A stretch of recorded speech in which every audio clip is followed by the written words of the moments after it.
and welcome to Rebirthing You, our live event. Thank you. Welcome, welcome, welcome. I see people already in the chat saying they're excited. Loves great design. Says she's ready. And Wave of a Beautiful Warrior is saying, welcome, everybody. Welcome. I see you all. We are ready. We are now in the birthing room, getting ready to birth a new you through all these creative workshops, these dynamic panel discussions, these giveaways. All of these things for today are all designed especially for you in mind. So we're going to start off, just some housekeeping. Remember, in order for you to get the giveaways to be thrown into the giveaways, you must comment. You must comment and you must like the hell out of these events. This way it helps with the algorithms. That's your payment for being participating in this free event, which you have to pay through your likes and through your comments. Go through the Sunshine Lounge and make a comment there. Go down below and make a comment there. Make sure that you are commenting about anything all along throughout the event so you can be able to enter into a chance to get these great giveaways that we all have here. Remember, have you some paper, because I'm sure that all of these people are going to come up with some good ideas, some good things that of course you say, oh, I'm going to remember that. And by the time the event is over with and we do the yoga, it's went in one ear, out the other. So make sure you got your notebooks ready. Make sure that you have your yoga mats ready. Make sure you have some water near too in order to process all this good energy that April is going to come and bless us with as well. And so you want to make sure that you are prepped and ready. Try to have as least distractions as possible so you can really intake all of this stuff. We got the order of the day is April is going to start off, and then we're going to go into our panel discussion. We got a new way of doing it. Bonita is going to be in the chat handling and chiming in some things on the panel discussion along with Stephanie Gibbs and April Williams and myself, as we talk about this birthing of a new family. And then we also are going to move into, after that, panel workshops with Kathy D. After Kathy D, I think I messed up the order. Anyway, Audrey Simper is going to be on. Angel Simmons is going to be on here as well. And then we're going to have yoga with Jamie Caven. So I'm excited. Let's get pumped. Let's get ready, and let's get ready to rebirth a new you. All right, let me bring in my lovely, my other sister from another mother. Aloha. Is my audio good? Check, check. Mic check. Yes, audio is wonderful. All right, let me go on ahead. Enough. I did my intro to get y'all pumped and ready. Let me do a switcheroo to switch you in. All right, and then switch me on out. It's all yours. Okay, so thank you so much for joining us. Of course, they got me up front first, because it's the Lionsgate and that wonderful sense of the heart. Now, a lot has been going on in our world, and finding the space to clear and be who you authentically are is being pushed to the surface, just as the baby crowns, right? So do we crown ourselves into this world. And I was blessed enough to be able to naturally birth at home. And there was one point where I was like, I'm good, right? And I said, what if I just decided to stop, right? Because I'd done all this research. And my body had a contraction and the baby was coming out anyway, right? So whether you like it or not, you're being reborn with every moment, with every breath, with every particle, with every realization. You are switching off and switching back on. It's just the nature of the electron, the nature of light, the nature of things popping in and out of existence. And at this moment, we are rebirthing into ourselves in a sound way, which what I mean by that is there's all this pressure and all this energy swirling around, and we can either be caught up in it because we are bodies of water, we are attracted to each other. There's a whole another lesson there. There's a whole another video, a whole another chapter. But realize that we are all connected. It's very visual. It's very Now it's becoming literal. So we can either get swept up with the wave, or and like just kind of reel out of control, or we can allow ourselves to find ourselves back in the present moment, right? So it's going to happen. It's going to oscillate. The old paradigms are going to come in, the old ways of thinking, stiffness in the body, wanting to be stagnant. But this is not an actual birthing, right? Because you may want to be still, but you're still being birthed. You're still birthing consciousness. You're still birthing you with every breath, with every moment. And our goal is to stay within the center, have our heart speak, right? Because our heart and our mind have very similar energies, and there's heart math, and we can go into that. But your heart is able to radiate as much, if not 10 times more energy than your thought, right? And the mind likes to think it's in control and make assessment for survival, but we're no longer in survival. We have the ability to thrive. We have the ability to our technology, how we do our food systems, all of these things are being revamped. How we think about education, how we actually think about our way of being on this planet has changed. So, on that note, let us get to a rebirthing. So, I'm going to take you through a little bit of slight movements and some meditation, and we're going to do a little bit of energy clearing and healing, and then calling in the space to allow ourselves to surrender into what is. Okay. So you take a deep breath in. Go ahead and breathe out. Take a deep breath in and allow yourself to kind of just sway. Wiggle your fingers, wiggle your toes. And on your next breath in, I want you to stretch your belly out, your chest out, your neck up, your head up, and allow yourself to look up. Stretching, opening, and breathe out and relax back down into a neutral spine. And then we're going to breathe in to the back. Allow the back to enlarge like a cobra. The shoulders stretch up, the neck stretches out, the head reaches up high, and relax back into neutral spine. So now we're going to wave side to side, stretching out our chest, allowing the air to expand our lungs, expand into spaces that we have yet to grow in, but we know we can. And breathe out with a sigh. Ah. That sigh is going to get you into a vibration that's going to allow you to receive more. So let's go ahead and release more tension with another sigh in a neutral spine. Ah. Go ahead and close your eyes and roll them up to look towards the universe. Ah. I want you to take one more breath. If you have any more pain or pinching, breathe into those areas. Allow them to expand and relax and release. And out with a sigh.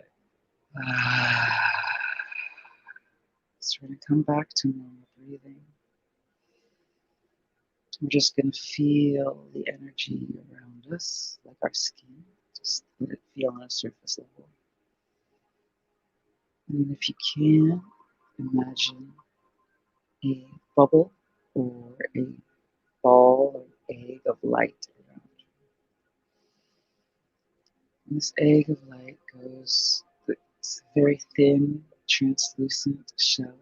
It goes from out to in, the colors from white to gold to rose gold to pink to violet. And it's shimmering, and it is protecting your space, your aura. Loosen the jaw, kind of allow your face to relax and open. Take a deep breath in through the nose and out through the mouth.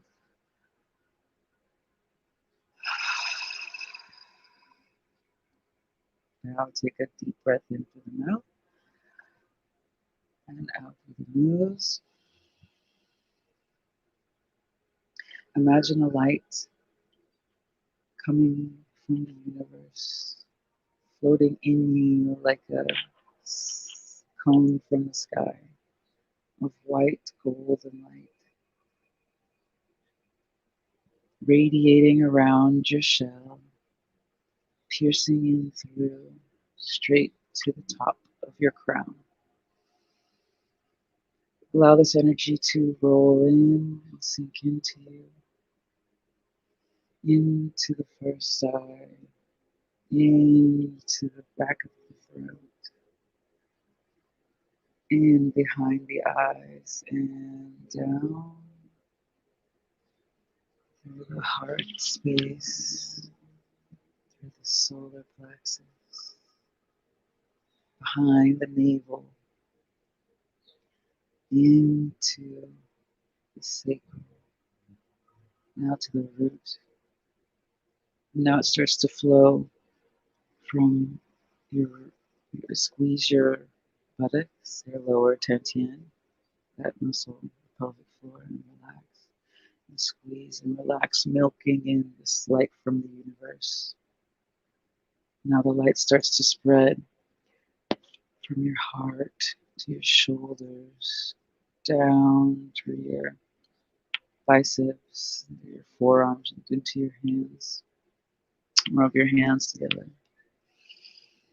Breathing in and squeezing those lower muscles, smoking in more energy. It goes through your hips, through your knees, out to the soles of your feet. Wiggle your toes. And you can feel this unification as envision the earth giving you this hot, molten, golden red light up through the soles of your feet, your ankles, your knees rising up into a heat of fire. Through your knees to your pelvic floor, squeeze it again, pulling in. Now from the earth up through your center. Pulling in up through your center, you're going to allow this energy from the earth to go into your roots, your sacral, rising up fire into the belly, your solar plexus into the heart. Allow your spine, whatever, if you feel like you need to do some slight movements, please allow your body to relax into these movements. And allow the space for the energy to keep moving up through the heart, the back of the throat, to the third eye, to the crown, and out to the heaven. It spills over, filling your egg, surrounding your egg with this molten magma fire, creating spaces for new beginnings, spaces to heal, exposing which no longer serves, and it just burns into ash and falls off of you to the earth. So with this energy circulating from the earth, reconnect with the energy circulating in from the heavens and the universe, allowing it to mix and spin and start to light up your entire body. I really suggest that you do a slight waving back and forth of the chest, spinning in whatever direction if you feel, allowing your body to realchemize, allowing your body to heat up hot, just like it was in the womb, just like it was when you were created from two little cells coming together. You divided and changed, you multiplied, you were allowed to start to form into you. You were allowed to start to create your arms, your legs, your lungs, your stomach, your genitals, Your mind was created in this molten fire. Allow everything to become new, everything to feel the juiciness. And your heart starts to form in this space. Your connection, like the beating of a drum.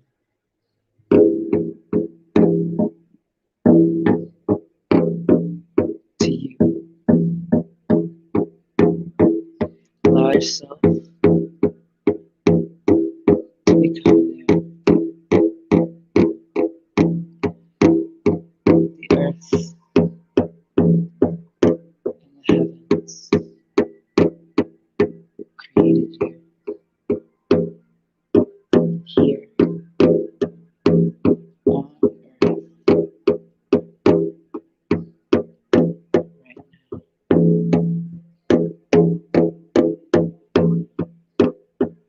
Breathe that in. You were created. You, the beautiful, courageous,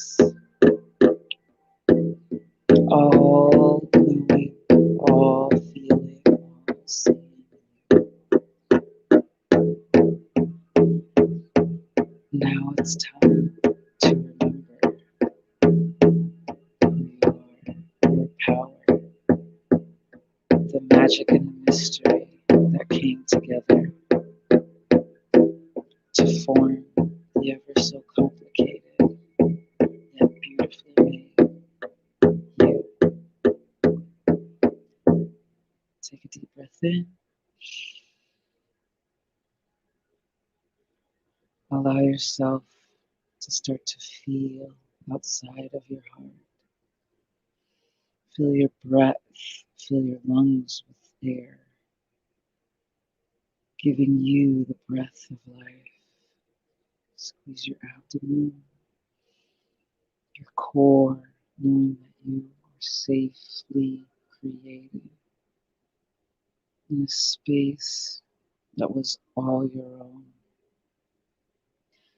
And with the guidance and connection from the mother and the spark of fire and spirit from the father, you have been made manifest. Manifest. So I want you to start to wiggle your fingers, wiggle your toes, touch your thighs, touch your arms, become aware of your presence. Touch your face, your hair, and your hands through your body, over your body. And this protective little bubble or egg that you have created. Knowing that outside of that egg is all of your guardian energy, all of that universe that puts you together. The light, the dark, the earth, the air, the wind, the fire. And by you knowing who you are, by you acknowledging who you are, the spirit is made manifest. So, us being here in the now, pick 3 things that you are committed to being. Pick 3 things that you are called to, not what you were told, not what you were modeled, but from within, with this heartbeat.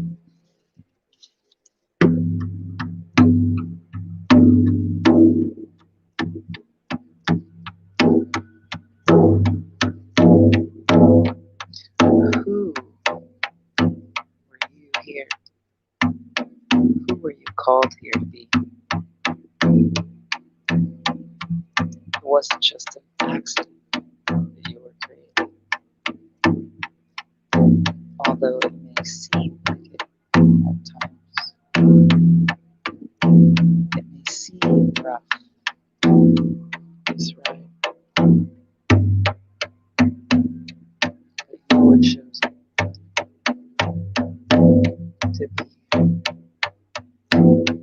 now.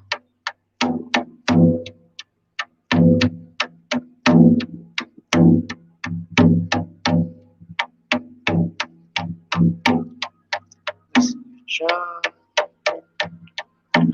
Allow your body to swivel, wave, or your toes to wiggle, your fingers to open and close. Remember how important and how valuable you are. What a gift you are to be here now in the present.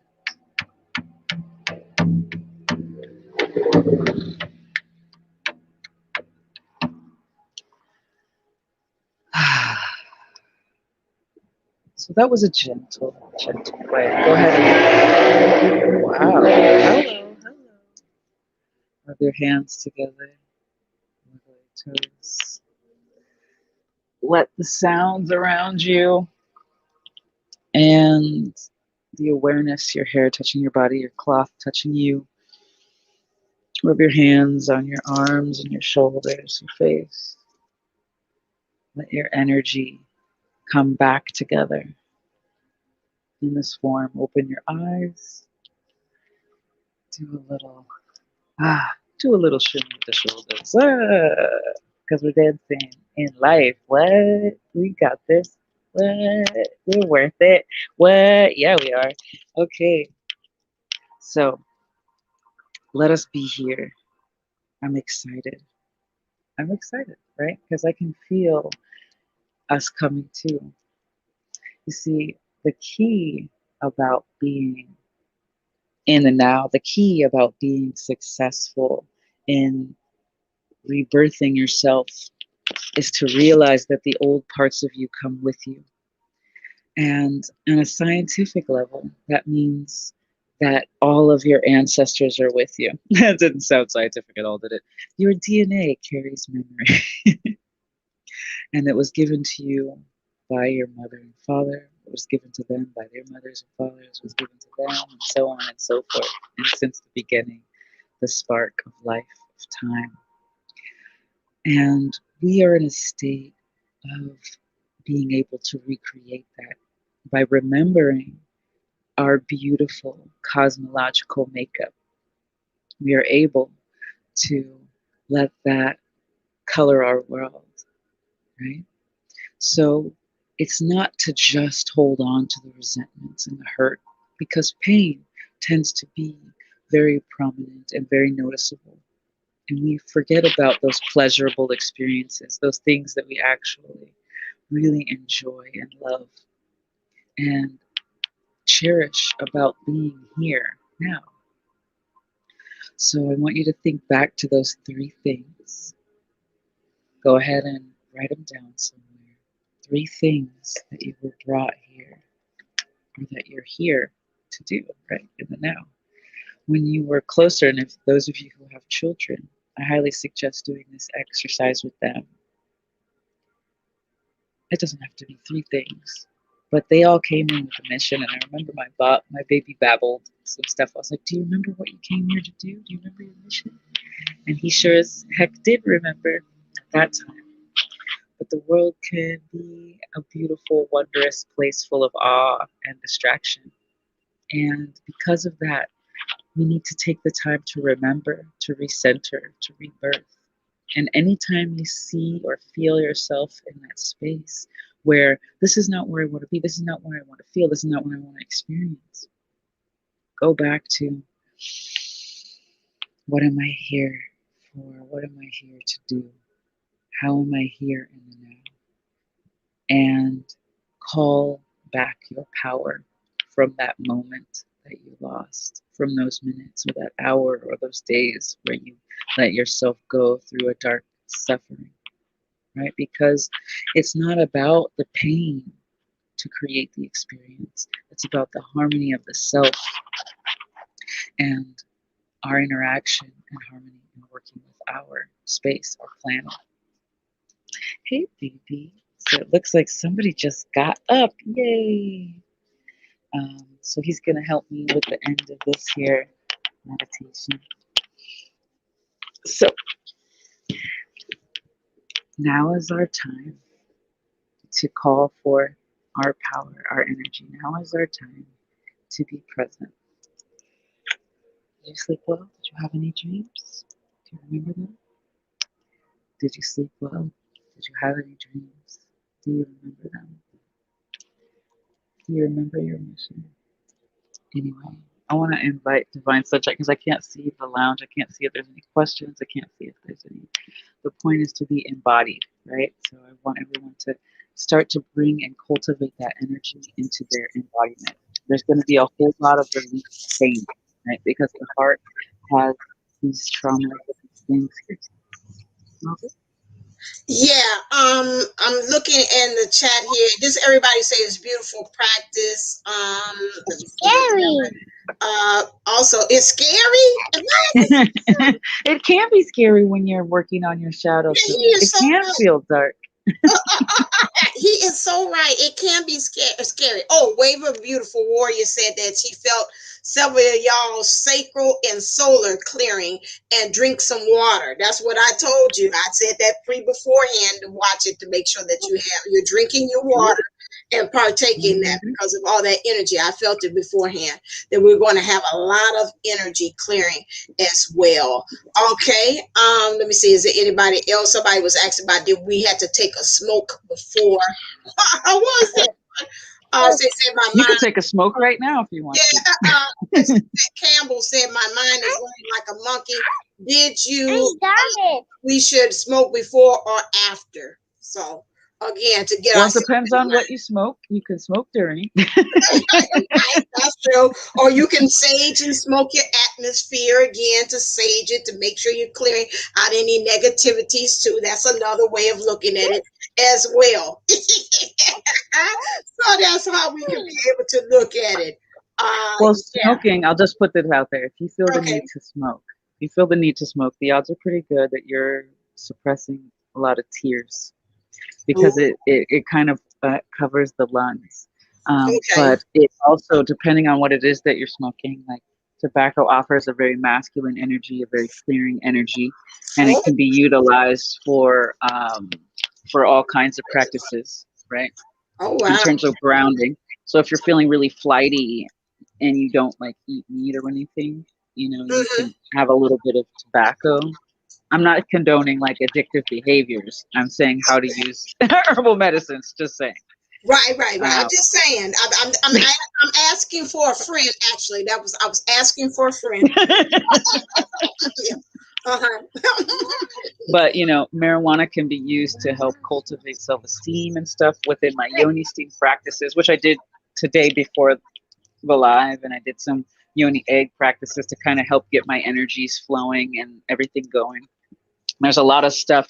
The visions kept saying there's a cyclone going around everyone. So in that egg that we created, that was to Okay. create stability in the. Okay, that egg that we created was to I create can hear you. stability. You're beautiful. Oh, okay, Mm-mm. great. That energy, that egg that we created is to stabilize our anchoring in our change because the entire earth is changing at this time. We're Okay. shifting into a lighter consciousness, which means that the darkness is coming to the surface and we're going to skim the scum off the top. So, Okay. and then we're going to enter into a space of the global Buddha or the global enlightenment. And we're going to have these connections where we're not as barriers, except we're going to be able to acknowledge our differences, like our ethnicities and our cultures and stuff like that.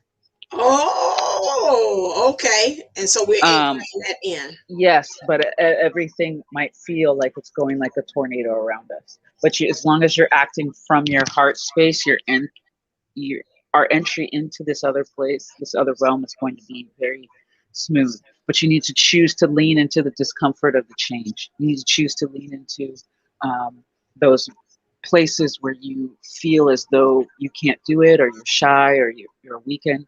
You're actually very strong there. and you're going to be seen and heard, and your ancestors, all the blood, the memory that you're carrying is clearing out all of its pain as well through those who are the generational path cutters. And if you're here right now and you're going through that space and you need some help, assistance with the transitions, nice, easy practices like yoni steaming is a great way to get into the center. There's a king steaming version that I offer on my website. I'm also doing some personal coaching and stuff like that. If you need some further assistance as you want me on part of your team, there's all kinds of people that resonate with everyone. So whatever you're feeling that you need to support your facilitation into this next dimension and this new space, please reach out for it. We have a great community, the Playground Experience. I know we're transitioning over to our next segment, but it's all there for you. So I just want to say thank you. Yes, yes, yes, yes. And that is so true. And I forgot it. My happiness to say, and I was interested. I started with father, and Bonita caught me on that. She's like, from another father, mister, not a mother. But again, I was picking up that ancestry when we're thinking Like, about source and also the ancestors. It came to me very strong this morning that we all that's here for this time that I'm watching this live is about our ancestries too. We're standing on to create a new rebirth, a new lineage, not to carry on what our forefathers have done, but to move into a new pattern as well. All right, then April, she has also a giveaway during her segment. I went through the chat and I seen all the people over there on the side. Her gift is explain your giveaway for the people, and also about what else has to happen in order for them to get your giveaway. Please make sure I count it real quick. You must be present in order. So if I call your name 3 times, you don't answer, I move on to the next person. All right. Okay, so my giveaway is actually it's a $500 package where we go with personal consultation for yoni or king steaming or energy healing, whatever it is that you feel that you need, depending on if you're, where you are in your system. The yoni steaming package though is the primary giveaway. It's going to help. We're going to do a preliminary. I'm going to design an herbal blend for you. And then once you get that, we're going to arrange a practice where we can get together. I'm going to send you some private links and stuff that I have on how to do your yoni steaming. And we're going to do a session together and then a consultation afterward to check on you for 3 months. And I work specifically, like I myself help myself get rid of PCOS, and it actually flares up when you're under stress and all of these things. So it's kind of a chronic condition. People who have endometriosis, fibroids, all of these things to help clear. If your menstrual cycle is not on time and all that good stuff, we could do clearing and creating a ritual where you can connect with your body and start to embody your higher energies so that you can be present, because we're both physical and we're both material and spiritual, and we're learning to blend the two and calm the mind. So there's a lot of like personal coaching and stuff that goes on with that mindset creation and development and all that great stuff. So all right, I've talked plenty. Who gets the you giveaway? talked plenty. All right, I got everybody's name. So if you didn't put it in there beforehand, speaking of the ancestors, I got my dad's hat that he used to wear as well, because I don't have my pink box. But I say, hey, you know what? Since we talk about the ancestors, and I said father, so that lets me know dad is here in spirit. I said, let me go get one of his hats here. So I've got everybody's name in the hat. No, I'm not going to pass the hat for money and collection, although I should. But let's look and see. Let's go in here. Even if you are a speaker, we can also partake in each other's services. So I am also throwing you in the hat as well. Let's see who this is. Well, it's Golden Life Unlimited. Can you take your own package? Oh, snap. I'm my first choice. Everybody learn that. Everybody, I'm my first choice. Even from the universe. We can't have you do that. You just did your yoni blend this morning. Guess who got it? Steffi.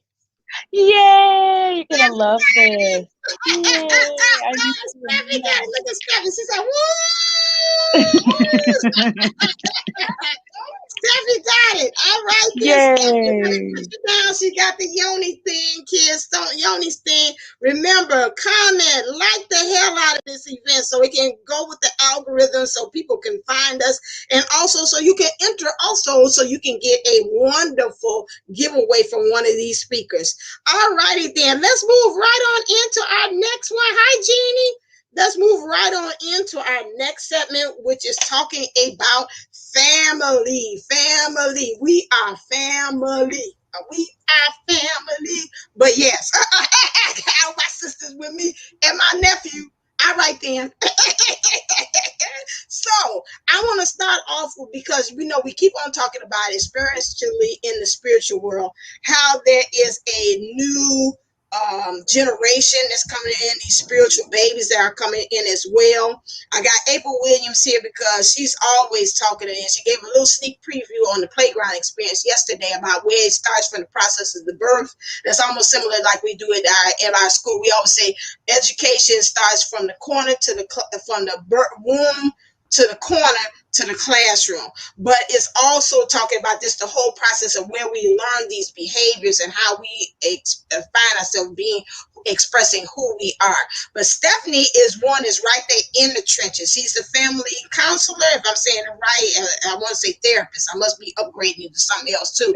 But she's in there. She sees all these things. So I want to make, just like April said, a connection of the 3D, the physical. What are some things that you're seeing, Steffi? And then let's move it into the next thing where we're talking about the spiritual as well. And Bonita left me some nice, good quotes as well that she's saying that she's seeing too, as far as in the family. So I'm going to wait to her stuff until then. But let's start from the ground rule. Let's start where we are, which is planet Earth, and then work our way through the other dimensions. So what do you see that's going on currently right now as far as when we're talking about family dynamics? Families, I'm so happy you brought me here to talk about families. And April did a perfect segue that for you to be born in this time, you had to have 2 parents, 4 grandparents, 8 great grandparents, 16 second great grandparents, and 32 third great grandparents, and so forth and so on.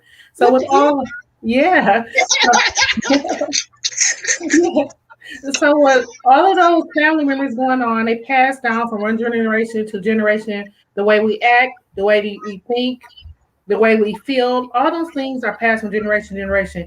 It's a book called Post-Traumatic Slave Syndrome by Dr. Guru, who feels that symptoms from slavery was passed to ancestors to us currently African Americans in the present. So yes, there is proof that trauma and different things is passed on through our DNA. Mm-hmm. Okay, that's good stuff. Yeah, and I know April talks about that all the time. Yeah, go on, April. So if we're gonna go into the if we're gonna go into the ohs of it, you were set up. I just did. Ole, how come you did that? How come you did that, baby? Anyway, we're so I did a spiritual warfare workshop, right? So it's on my particular page, Golden Life Unlimited. Yeah, you're not going to play with those. You just dumped it out, and I need them. So there's a space within epigenetics, and they tried to do these studies. And when I was like, what are they trying to do?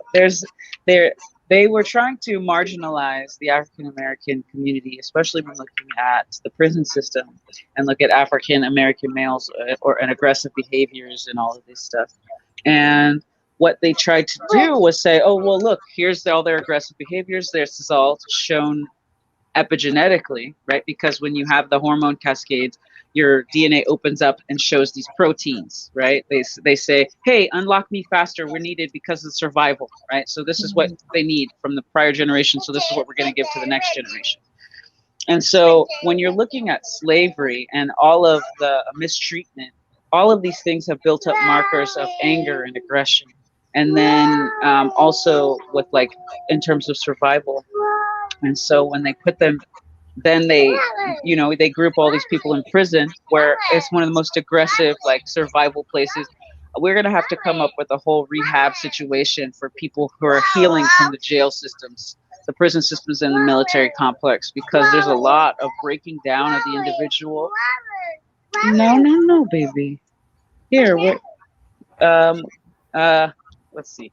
So it shows that yes, but you can also retrain, you can also condition and restructure how the DNA functions, right? So if you're no longer in stress mode or fight or flight mode, you have to actively take, which is us, these people who are embodying our the prayers given to us from their ancestors, right? We need to take the time to actively shut those pathways down in the brain, slow down those cascades in the body, which means we need to practice mindfulness and connecting with our own self knowledge in order to rebirth ourselves. And then and what we've produced will have less of these markers, right? All of our children will have less of, and in their DNA and the sperm and the eggs that are created, they will have less of this stress and these violence and this aggression in their system. So we can actually breed it out, as far as I understand. Yeah, and I want to bring a caveat because I'm hearing people and I'm tapping into energies. You know, we're talking about trauma comes in all cultures and races and ethnicities. It's not just the African Americans. You know, you got the Jewish community that has had a lot of things that happened through the Holocaust. You have even the Mexicans or Hispanic culture having also disparity and things happening occurring to them as well. They're in Native American Indians. Indians is what from India for the country.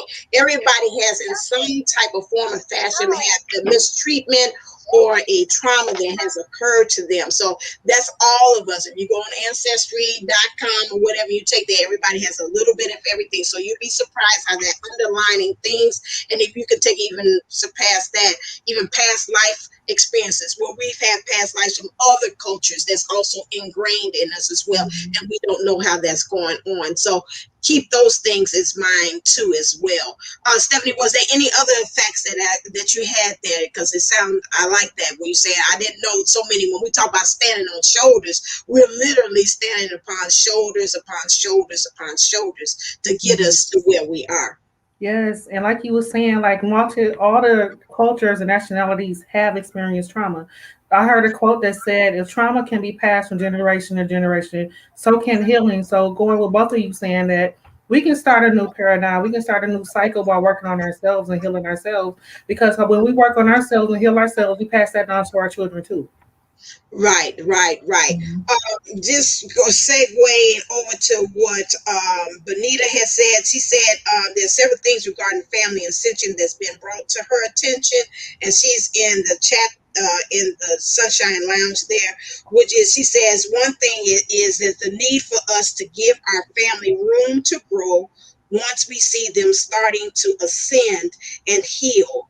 Pushing our path and how we've come into our ascension can actually harm their growth. Mm-hmm. When they are ready for help, if that help is supposed to come from you, they will definitely ask when it is time. And that's true. I think it was a quote. I don't know if I seen it on Facebook or wherever it is. Like once you have defined a person, you have stopped their growth because you're not allowing yourself to see beyond which way you have judged them, to see them to be able to change, because we all are able to have that ability to change. We might be one way yesterday, but a different way tomorrow. And so again, I always thought about that quote there. That's very poignant of how when you decide to define who a person is, you have stopped them from their growth. Mm-hmm. She also says sometimes our family still won't understand our journey as twins despite ascension. You have to just deal with that and know that their path is theirs as yours is yours. And then she also says that another thing that came to her is sometimes it's not a family member's path this lifetime to ascend, and we just have to understand that and not push our views on them. They will be a catalyst for others. That's their job mission this lifetime, and it's just as important as anyone else's. Some people incarnate and that's really they like I'm doing my job, so You know, if you got a family member that might be suffering through something, whether it's an addiction or some kind of way they're doing things out there, which in the world is called they're adding to being troublemakers or whatever it is. They have their own challenges, you know, and you're like, why they don't just get out of that? Why they don't? Maybe they signed up for that role. That's what they want, because them going through their struggles, that's helping you to maybe make the decision that, hey, I'm not going to be like so-and-so or cousin, blah, blah, blah, or whatever. They're doing their job by them doing X, Y, and Z, which you may be saying is taboo. It's helping you to decide to say, I'm going to pick another path. I'm not going to be like Uncle Ray Ray, because Uncle Ray Ray do X, Y, and Z. And so they're doing their job. And so they might not get off that path. So I'm in agreement with Bonita as saying that sometimes family members are like that. April, can you jump back in and tell us about from the womb a little bit from yesterday? I thought that was very intriguing, and I think they need to kind of hear that again too, about how the whole process of things, because my mom used to say that too. She's like, when I had you real quick, she's like, my next door neighbor, she's an older woman. Why she used to tell me stop crying, because you're going to grow up with a baby that's going to cry, which is like an old wives' tale. They used to say that whatever you're doing with your baby is that. But you went into a more deeper expression and explanation of it. Can you hit on that? So, okay, so I wanted to, I'll Okay. go backwards. Okay. So yes, right, we're allowed to change and become, right? Imagine we were sperm and an egg. Right, and now we're a human being. So a lot can change in a very short period of time. And so if you're looking backwards, you can also change a lot. Starting right now, starting with the breath, starting with the feeling protected, I'm safe. And you know, we come from this womb that carried us. So our mother's energy, the research I was doing on conscious conception and the rebirth of the gods and goddesses, right? The rebirth of the holy divine energy, the Christos energy. Because I was like, how could Mary birth Jesus? Like, what's that about? So holding that space of your divine nature, whatever the mother carries, if it's that prayer, that devotion, that connection, that working in multiple realms more than the 3D, the 5D, the 9th, you know, all those extra dimensions. You carry all that energy. So if your mother's in extreme stress, you're going to end up carrying some of that stress, because that's imprinted on you hormonally. That's imprinted on who you are since your creation, since your actual conception and preconception. So in terms of the 2 years in preparation for you, and most people aren't prepping out that far unless you're active in understanding how the family is created, how the spiritual and sexual dynamic is created and balanced and sustained. And that requires a lot of inner reflection. But if your mother is carrying stress, which the mothers of a lot of oppressed people are carrying stress, besides the stress of birth, being birthed itself is very traumatic, because you're in this all caring, encompassing womb, right? You don't have to eat, you don't even have to breathe. You could just be, and you're being created.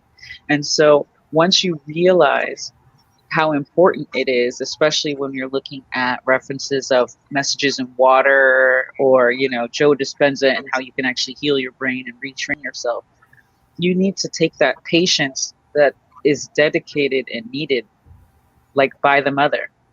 And let's look at the energy of the divine mother on our planet, right? So I like to think of the mother as the earth and the father as the skies, you know, just generally, even though it goes back into the mother, right? Because who makes the father? Who makes the mother? And then that just keeps it going into the I am, right? So I think I'm going to go down a rabbit hole, but let's stick to like staying in the divinity of now.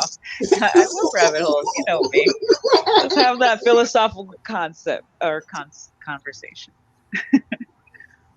But so if we're preparing our own rebirth, we get to yes, you gonna go fishing? Okay, what you gonna go fish for? So when we're recreating ourselves, you get to look at the material of what it is, right? Because you're not only working with your energetic dynamic, you're looking at your parents' energetic dynamic. their parents before them, and in fact the whole world. And just by being born as a being, you have experienced trauma because you're no longer with the great I am. You're now in a person and a body. And so there's this great separation that makes you feel as though you are disconnected from from from it all, but also at the same time, how do you express who you are, right? So we have this inner battle kind of going on, but if we learn that it's not a battle but a dance for the universe to experience itself in its divinity, in its sheer raw humanness, right? Then we can add that layer of perspective and understanding and compassion to the process. Because when you were scared of the dark, right? People like they wanted to say, oh, there's nothing going on, just ignore that, whatever. And it's like, no, let's acknowledge why you're scared of the dark. What do you think happens in the dark?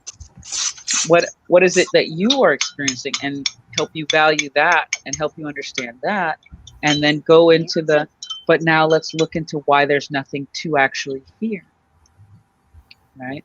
So why there's, ole, no, I don't think so. You don't need to fear what's going on around you. You don't need to fear looking at your past or your experience, because it doesn't make you who you are now. You make you who you are now. So empowering yourself to really go into your healing means looking at all that makes you. So Stephanie, do you have any techniques or any resources that people can? Here we go.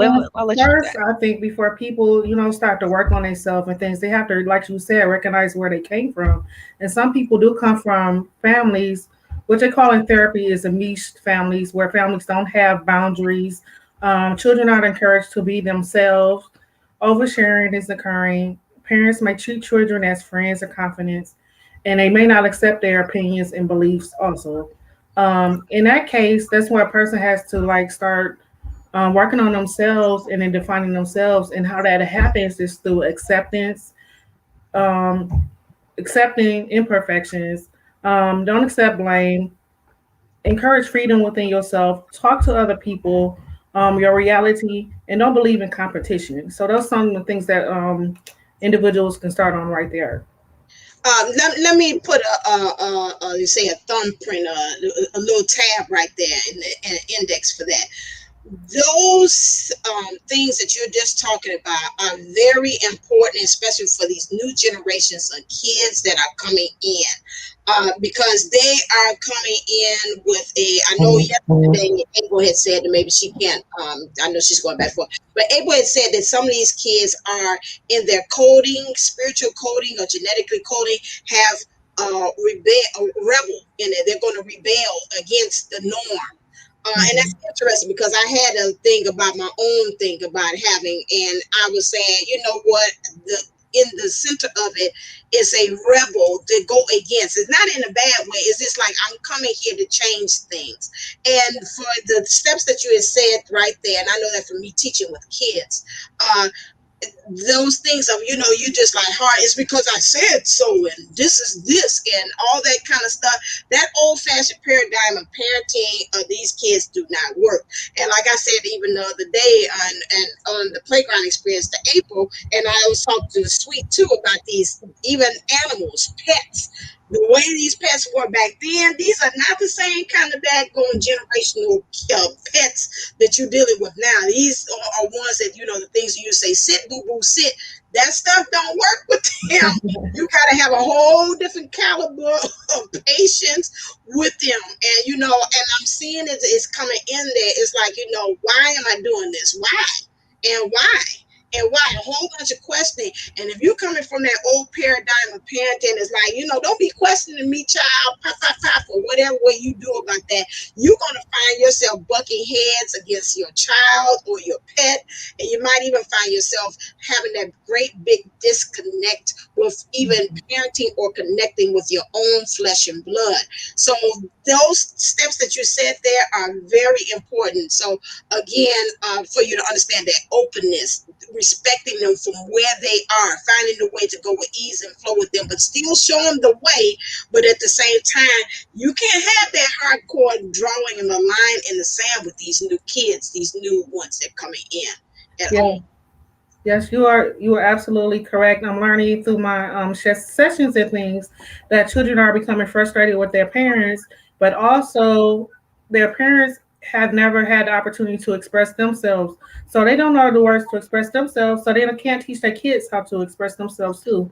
So when you learning to accept your child and letting them have their opinions and express themselves, encourage that. Encourage them to use words so that make them feel more confident in themselves. Right. And that's what, and I'm seeing Love's Great Design say they have endless questions. Yeah, no, not that one. Hold on a second. Ooh, at that one. It jumped to this one. Here it is. Oh, she jumped in at the same time. They have endless questions, which is true. And I think she jumped in. What you got? That is actually something really important for twins to understand within our journey, breaking those foundations and rebuilding them. Yes, that is true. That is true. To understand that really this is a new thing that we're coming in with. April, did you want to chime in or something as well? Um, they are beautiful teachers as Yes, they well are. as new learners. So having the patience, acknowledging when you do something that you feel is not correct, acknowledging their feelings is going to be a big deal, because having more patience with and forgiveness for ourselves for their experience. I remember I was crying before I had my child, and I said, you know, talk to Doc. He might be watching. And I was like, I really hope that I'm enough for my child. I really hope that I'm enough love and enough, and coming at it with a humble space. He said, "Oh, honey, of course, of course." And that, just the idea of that. And then when I witnessed my mom, because my mom came to visit, and she's such a loving, caring person, but at the same time, always apologetic for being, right? And I was like, I mean, just really sensitive to that space, that energy. And I was like, okay, that's where I'm sensitive. Instead of criticizing and saying, oh, why can't you be like that? Or why can't you do that? Um, it was, this is you. This is who you are. You know, you are this humble, sweet, giving person. So now you get to stand up for your mother. You get to stand up for her by being who you are unapologetically, by being where you are unapologetically, and realistic, real, honest about the spaces that you're in. Like, I would love to sugarcoat it and make it look like it was the Joneses, but guess what? The Cosbys were never a real family. Right? The Who else? Danny Tanner and Family Matters, because that's kind of the generation. I'm showing my age, right? Yeah. But just understanding that they're placeholders idealistically. Like, you know, they talk about, well, I know Jesus, so I'm going to reference Jesus. They talk about Jesus as if he were this perfect being. But to be honest, there are times there's that are completely missing. His teenage years are completely missing from the Bible. and and as we rebel against our parents because we don't want to be like them, but we really are like them, right? What are we actually doing as our rebellion? Rebellion isn't just wildly going and not doing. Rebellion is standing up for the causes that they want to be. Um, and so our genetic imprint is from a lot of pressure, is from a lot of strife. No matter where you're coming from, there was always like a level of anxiety and strife on this planet. And it's shifting out of that type of paradigm and into an abundant, connected space.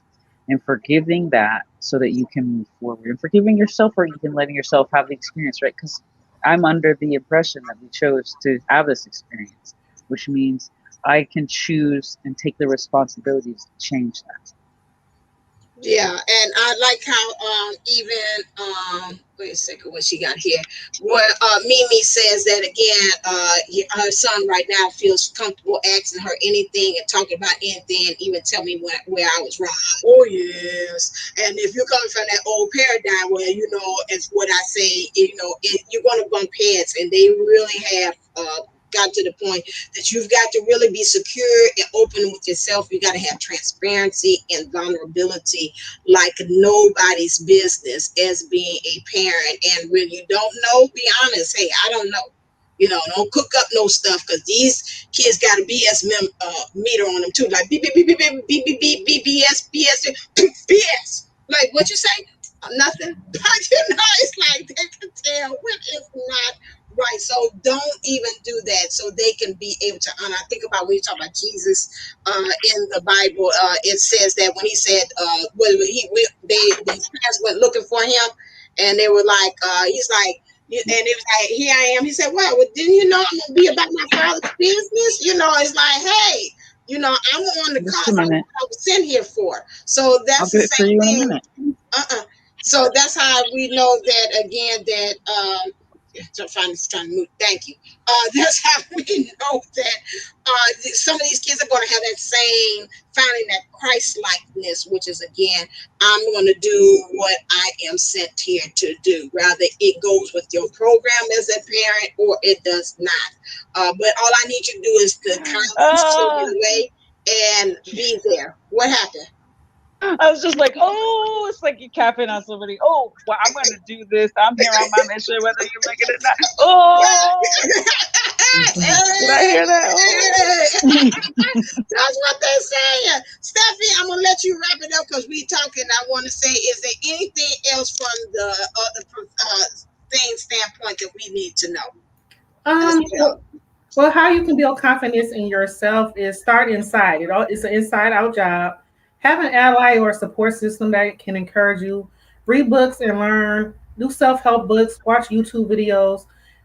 Encourage your brain. Do brain food. And always use social media. Social media is good too. Yeah, right. It has its purposes. It don't always be the negative. Mhm. Use discernment. That's what my word of the day in Sunshine's neighborhood. Discernment to know that hey, that resonates with me. Or even like me with the dogs and training and trying to potty train them. I look and I see and say, okay, that worked. No, that did not work. I will not try that tip again from YouTube. So you'll find yourself doing that or asking friends. You'll find yourself referencing and seeing how you can be able to see about that. Is there anything else, last words, April, that you want to give us as far as this about this family dynamic that we should walk away and knowing? It's a checks and balances thing. And when you're off, and when your children are off. Mm. And odds are pretty good that they're not just, having their fit or rebelling for no reason. Something is appearing, something is Yes. coming through. And so have patience with your uncovering and unveiling of what that is, because we're Mm. all going through that. We're all peeling back the layers of things that don't work and do work. And, get a little bit familiar with astrology. The major moons these kids are very, Oh, very very. in flow with it. Oh, So God. they feel the intensity too. So if you're stressed out, odds are pretty good your kid's stressed out. Oh, If yeah. you're in a safe and healthy space, cultivate that for yourself. That's why you do the daily meditations and the movement practice. Not but and the movement practice. Get yourself flowing, get yourself caring about yourself so your child knows how to care about themselves as well. Yes, very much so. And Kathy D, I'm gonna even bring her in because she knows in the classroom when it's full moon, them kids is off the damn chart in the classroom. Help us, Jesus. Bye, Steffi. She didn't let me. Okay, that's my niece. She didn't let me bless. She like I'm out of here. But yeah, my God. Auntie Kathy. Okay, she said, hold on a second. You're muted. There I am. All right. Sorry Yes. about that. Yes, they're crazy and add a Friday the 13th in on it too with a full moon. And, I'm using a sick day on that day. They're insane. I mean, some of the biggest astrologers I know are teachers, and they're usually second and third year teachers, because after the first year, when we've told them all, watch out, it's a full moon, it's a Right. new moon, such and such is in retrograde. I'll tell you what, you want to find out what's going on with the planet, you ask a teacher, because they can tell you. Yes, Lord. Yes, yes. We can tell you what's in retrograde, what is squared, and we will know which children it affects. You think we ask your children when their birthday is just so we can celebrate? No, that is a warning to us. Because trust me, I'm doing little mini charts. That kid is off to staying away from him next month. Yeah, I won't expect much out of him. No, but yes, thank you so very much, April. My sister from another mister and mother. How about that? See, it's your yes. All right, then I am going to bring in my other co-host, my one that kind of keeps me in line. that's scary. That is scary, isn't it? All right, then. Let me do this. Hold on a second. Hold on. Am I doing it right? Hold on. There we go. All right. And the switchy. Put me smile. All right. I'm leaving you in this lovely woman's capable hands as we learn how to rebirth through journaling. All right. Well, hello, everybody. I'm so glad to see everybody that's here. I've been reading the comments. I've been kind of in and out on the chats and paying attention to everything that's going on. And what a wonderful opportunity this is. What a special opportunity this 8/8 portal is. I'm sorry, I'm holding my phone, so I'm kind of wiggly. And it is just so exciting to have everything, have a new moon and have the 8/8 portal all happen on the same day. So much is happening with manifestation. Let's talk about that real quick. First and foremost, if you want to be or see the change in the world, you have to be it.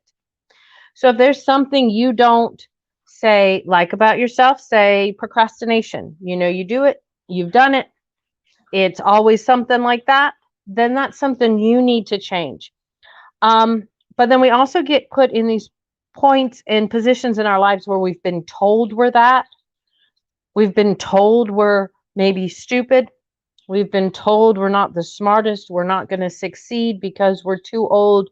We're too this, or we're not old enough. We don't have the right education. And that's all a bunch of bull malarkey. I'm going to call it what it is. That sends my BS meter off like crazy. You can do and be anything. Listen closely. You can do and be anything you want to be. You can have, live, dream, drive, work, not work, live, whatever you want. You're in control of your destiny. And that's the most wonderful thing about this rebirth. You know, this is really our chance as adults to go back and be like, do over. You know, how we used to play on the playground, do over. I want to do over. That doesn't count. Okay. Well, you know what? This is our do over, and this is a wonderful time to manifest. And you can manifest through journaling. And you can manifest through so many ways. You can light a candle and you can visualize. You don't even have to light a candle. You can just visualize. You can, but some of the best ways I have found is to write it out, and write it out in the most detail possible. Now, there are all the different ways. You can do the 3-6-9 method. You can do the 5x5x5 method. You can do every which way you can think of. But I'm going to tell you the absolutely very best way.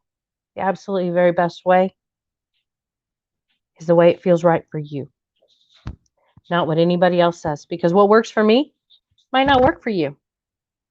What feels right? Right now, as we go through this rebirth, we have to trust our intuition. It is so on point. The only time our intuition is not right is when we don't trust it. So let's talk a little bit real quick about manifestation and what we need to do. One, we've got to be positive. Throw out the words like hope, it'd be nice, I'd really like, well, someday. And then, so we get rid of all of these words that give us a boundary. a border, something that we can then say, well, see, it just wasn't made for me. No, bullshit. I'm calling it like it is. Bullshit. You're scared. Stop being scared and live the life you deserve. Be the person you want to be. Okay. And with that being said, because I've always been told in all my classes with art and everything, and teaching television production and everything, oh, keep your hair out of your face. You know what? I hate my hair on top of my head. I feel like a little Jenny doll or something. So you know what? First step, be you. Be who you are.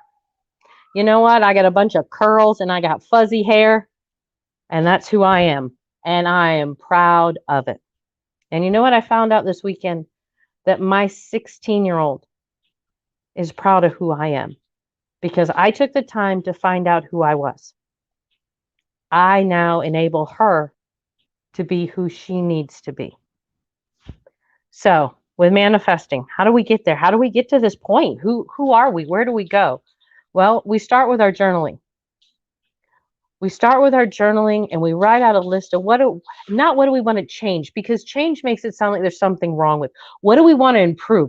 What's our 2.0 or our 5.6, or if you're in my case, my 48.9?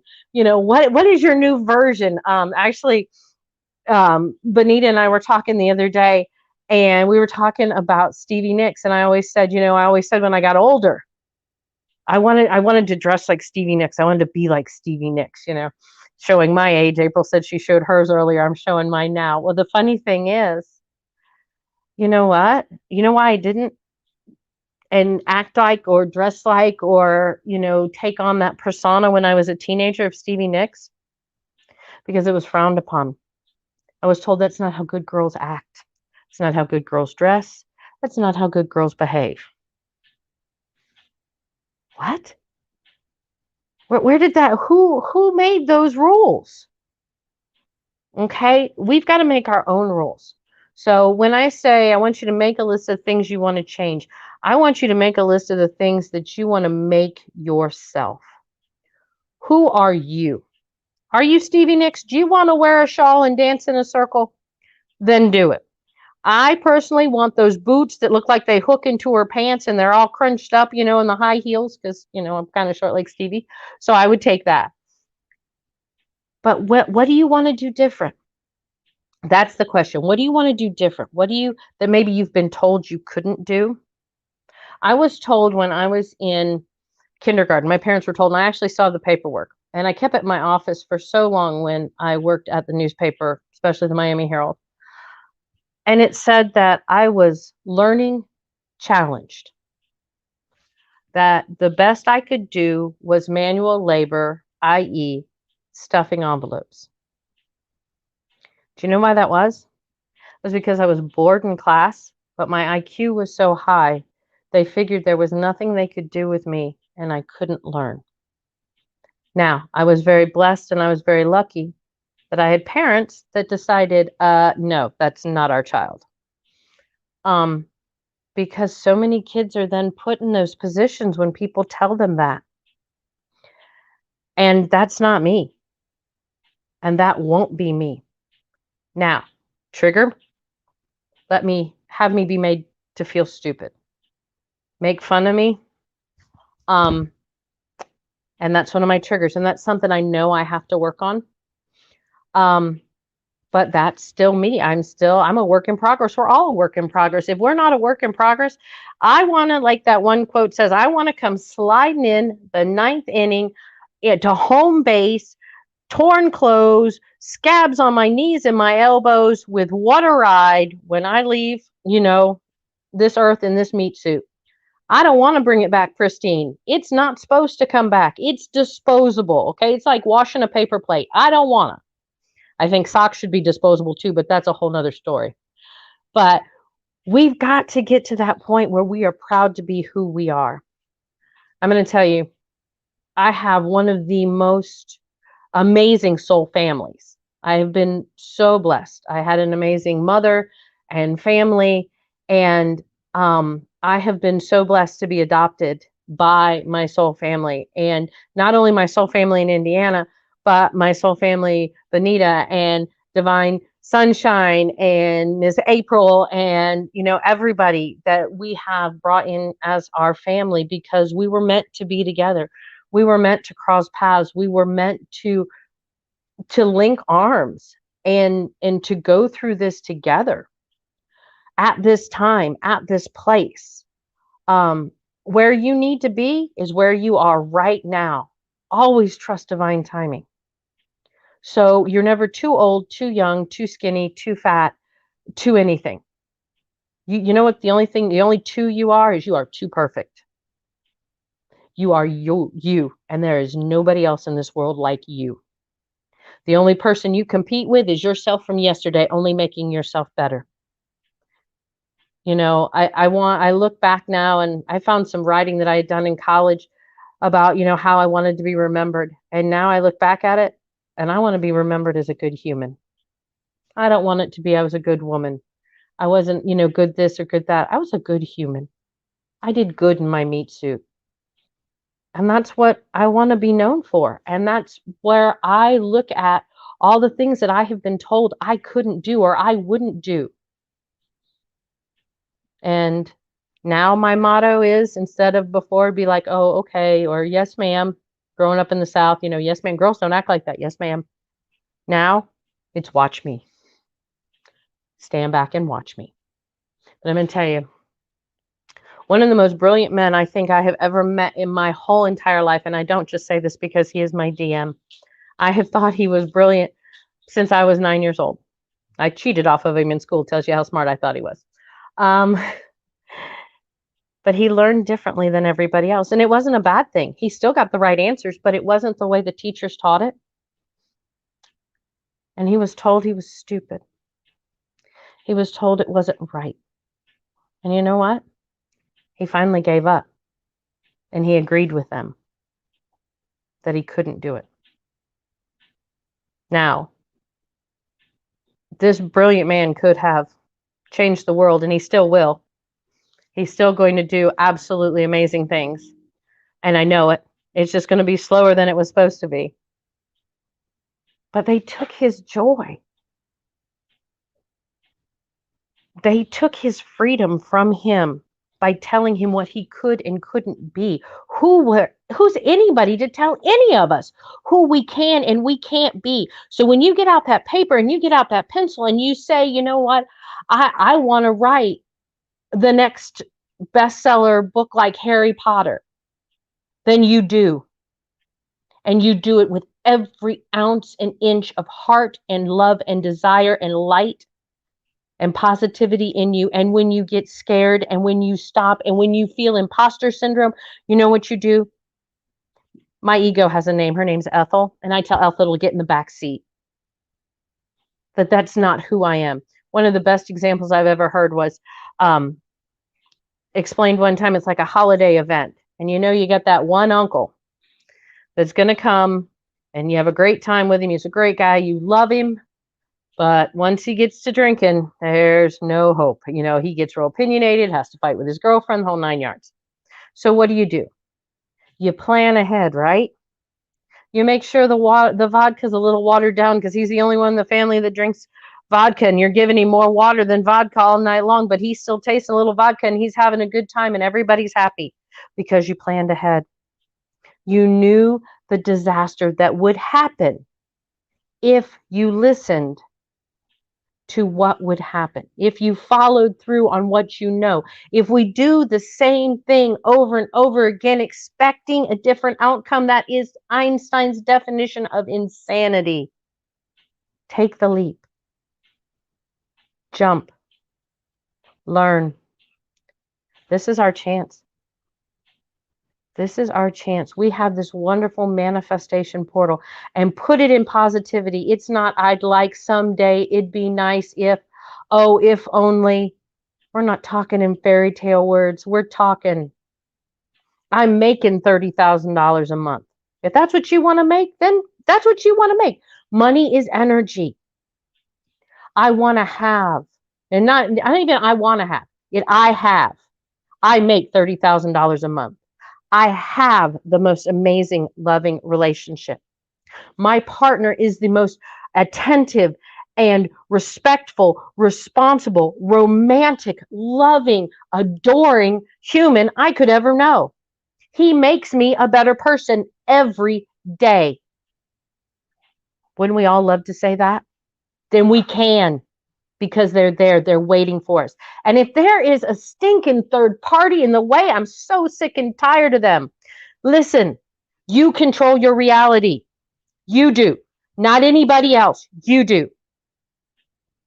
Stop giving them power. They're not there. They've done their time. They've taught their lesson, and we ignore them. Because you get in your head. You remember this. If you don't journal anything else, if you do the 5 by 5 by 5, so you're doing 50, you're writing 55, the quote 50, let me try that again, 55 times for 5 days. If you don't get anything else out of this, listen to this and listen clearly. I want you to journal. I am the best person for. And you fill in who your for is. If it's for your DM and you haven't met them yet, for my twin flame that I haven't met yet. But if you have, put that name right in there. I don't care. Use the full government name if you want to. But you put that name in there. I am the best person for. I complete them. I am a strong, positive person. I deserve love, romance, ecstasy. April, you can jump in and fill in all your other words you want to throw in there. But whatever, I deserve passion. I deserve communication. Whatever, we all have a different thing. But you put that out there, that you deserve it and you're going to have it. You will accept nothing less. Now, when you start sending that out to the universe over and over and over again, and when you see things and you hear things about this other person, this roommate, this whatever the situation is, just smile and you say to yourself, that's all right, because universe, you know, I'm the best person for that. You know I am. I know I am. It's just a matter of time. Everything's got to fall into place. Today I went to the grocery store, got 3 bags of groceries. You guys know what I'm talking about when the prices are crazy. But I came out and my total was $42.42, and the bag boy's name was my DM's name. And so, of course, I have to, if you know anything about me and Bonita, I had to, of course, very quickly email Bonita and tell her, or text her and tell her. And I looked it up, and it actually came up for the first time because I do love my angels. I have my Fab Five. I have, everything. My angels are my strength. And 4242 is be patient, wait for everything to fall into place because the major door is opening. That's the one thing. When you get your confidence up, when you not only feel it, but you eat it, you breathe it, you walk it. And you know what I mean when I say you walk it. Come on, when you have that outfit on, you look good, you feel good, you are the best looking one, you know it. You've walked into places like that, those shoulders go back, you're like, yeah, the girls are up, perky. When you live that, it's not going to matter. And things are going to fall into place. I had to have, from a couple weeks ago, if you watched the playground, you all kind of heard me talk about I'd had some surgery, and my daughter was sweet enough to let me know, or to let my DM know that I had gotten through surgery and everything was fine. And his response back was, I knew she'd be okay. Give your mom a kiss on the cheek for me. If that isn't a major change from a year ago, from a man that wasn't speaking to me and hadn't spoken to me in 2 years. Live it, be it, become it. There is nothing. Heck, I have seen people, now, you know me and my hypnotherapy, but I have seen people online talk about you can grow an inch. I'm not so sure on that one, but heck, if you want to give it a try, it does nothing but build your confidence. You might be that you're finding better sales on shoes with heels, but I don't know. And Divine Unisol, Divine Sunshine, that is not for you. That's no excuse to buy any more shoes. If you haven't heard, she got some shoes. But so you've got to journal. You've got to write down what you want, and it's got to be in the here, the now, the present. And you have to be confident about it. And this is not one of those that you burn. This is one of those you read in the morning, you read at night, you take a picture of and you put on your phone. So when you start feeling bad, you start feeling down, you're not good enough, you're not smart enough, you're not tall enough, you're not skinny enough, you're not whatever enough. You read that. Because that's what you believe about you, that you deserve everything you can have. And the universe is just waiting to give it to you. And your angels are sitting there on the bench waiting to give it to you. So now's the time. Rebirth yourself. Bring the 2.0 you into the universe, because there are people waiting for you, honey. They have waited all their lives for you. Don't ever think you're not here for a reason. The reason you are here is absolutely astonishing. You will never realize the impact that you have on people ever in our lifetime. But you have to know that there are people waiting for you. Don't let them down. You don't want, at the end of the day, to meet whoever your higher being, supreme person is, your guardian angel, whoever, and they say to you, why didn't you follow through? You had the best novel in the world waiting to be written. Why didn't you do it? Why didn't you design that line of clothing that helped people that had prosthetics? Why didn't you do that? And when you say, I got procrastinated, I figured somebody else would do it, and then they show you all the people that were waiting for you, that's a shame. Don't go into that next life with regret. Like I said, go in there sideways, going into home base, torn clothes, scabbed knees on your scabbed knees and elbows, and woo, what a ride! Because that's the way we should be. Our meat suits are disposable.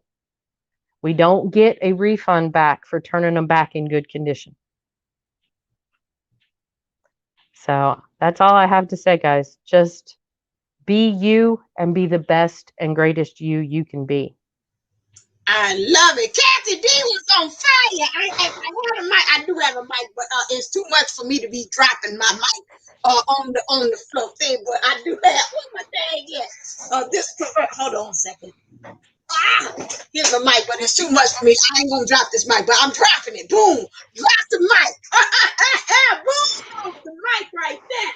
Yes, Kathy D. My little inner child self was like, Kathy D said, Miss Kathy said, I can do it.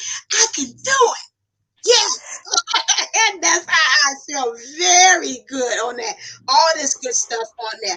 This asking, did you have anything? You know what I mean? The ask, was you anything to blah, blah, blah? No. Just it's coming out. We are right now in the trial stages of the whole fairy tale package. Okay. And so that is, we're finishing up the filming on that. And so that's going to be ready probably by the end of August. I think I figured it was the best time because as things slowed down, kids went back to school. It's going to give everybody a little more time to just kind of, do their own thing without kids underfoot and all that stuff. All righty then. You can always catch Miss Kathy D on her own because she's going to upload. She's going to start. If she's not, I'm throwing her underneath the bus like I always do on the Pineapple Fish Life Coaching channel, and she uploads her videos so you can get some more of that fire that she just throwed at us. That's Leo. She's catching that energy, although she's yes. Kathy, but she felt that fire and she boo and took it to the next level. So make sure that you do and sign up and go to Pineapple Fish Life Coaching. Do I have that thing here? Because some of I was able to. Here it is. Make sure you go to the website as well and sign up for that course. Once she gets it up and loading, make sure you go over the Playground Experience so you can hear us when she say it's ready, y'all. It's dropped, or I'll put it in the community tab too on Divine Unisouls as well, so you'll know when to get it. Because I'm ready for it. It sounds very exciting about her classes. It's always when you're educated and you're synergizing with other people that are in that group, you feed off of that energy. Even when you feel like I'm kind of slip sliding, I don't feel like doing it. But again, when you're in that class and you're invested in it, you'll find yourself saying, okay, I'm going to commit to it. I'm not going to say all that procrastination stuff. I'm going to see this through so I can give birth to a brand new me. All right, then. So thank you so very much, Kathy D. I love you. All right, enjoy the rest of your day. All right, I'm going to bring in this other one. This one said, no new friends. She like, no to no new friends. But guess what? I'm her new friend, and she accepted me. Woo, you looking beautiful. Our own Angel Simmons here. She come here. But Mom was like, that's my girl there. She coming on again. I was like, yes, mother. So I had to make sure that I bring her back in here again as well. She's talked about a subject about narcissism and loves great design. And she's going to come and bless us with some good old information to help us to understand about how we can become a new. How you doing, Angel? I am doing well. I'm glad to be here. I've enjoyed everything since 2 o'clock. So, I'm in. I'm in. I'm in. She in like Flynn, but she All in it right, to folks. win it. All right, I'm gonna take myself on out of here and let you have it. Awesome. I am so glad to be here. I'm feeling like sunshine today, so I had to put the colors on and make sure all my vibes were together. When I first heard about this topic, it reminded me of a class that I taught a few years ago. Um, Oddly enough, it was a class on finding your natural beauty. It was a makeup class. It was a makeup application class for women that worked at a steel mill in Indiana.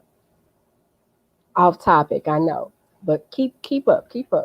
So this class was to show women how to apply makeup to look natural. Natural was the key word here. But what I found 3, 4 weeks into this session is that the majority of the ladies who were coming in to learn these skills, they didn't really want to change. They wanted to keep doing what they had been doing. They wanted to wear the dark colors. They wanted to draw the eyebrows on. They wanted lashes. They wanted smoky eyes. But the class was about finding your natural beauty. Oh my gosh. So it was very interesting to me that they signed up for this class to learn these skills, and yet they were pretty hesitant about making those changes. They were pretty hesitant. So when I thought about the topic and rebirthing you, it took me back to that class and what I had to what I experienced in trying to teach something new to this group of women. Flash forward to last weekend. One of my newest assignments is working with the pageant system.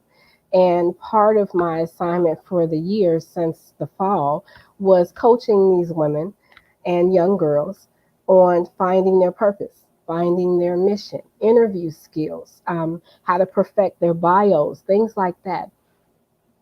Interestingly enough, one of the things that I discovered towards the end of these sessions was that a lot of the women heard the critique, received criticism, got all the guidance, but didn't follow through. And it was surprising to me to find that, session 5 of 5, you're still doing the same thing you were doing in session 1, despite the tips and the information that you were getting. So going back to the topic of rebirthing you and that common theme with those two scenarios, what was the common theme? Was it rebellion?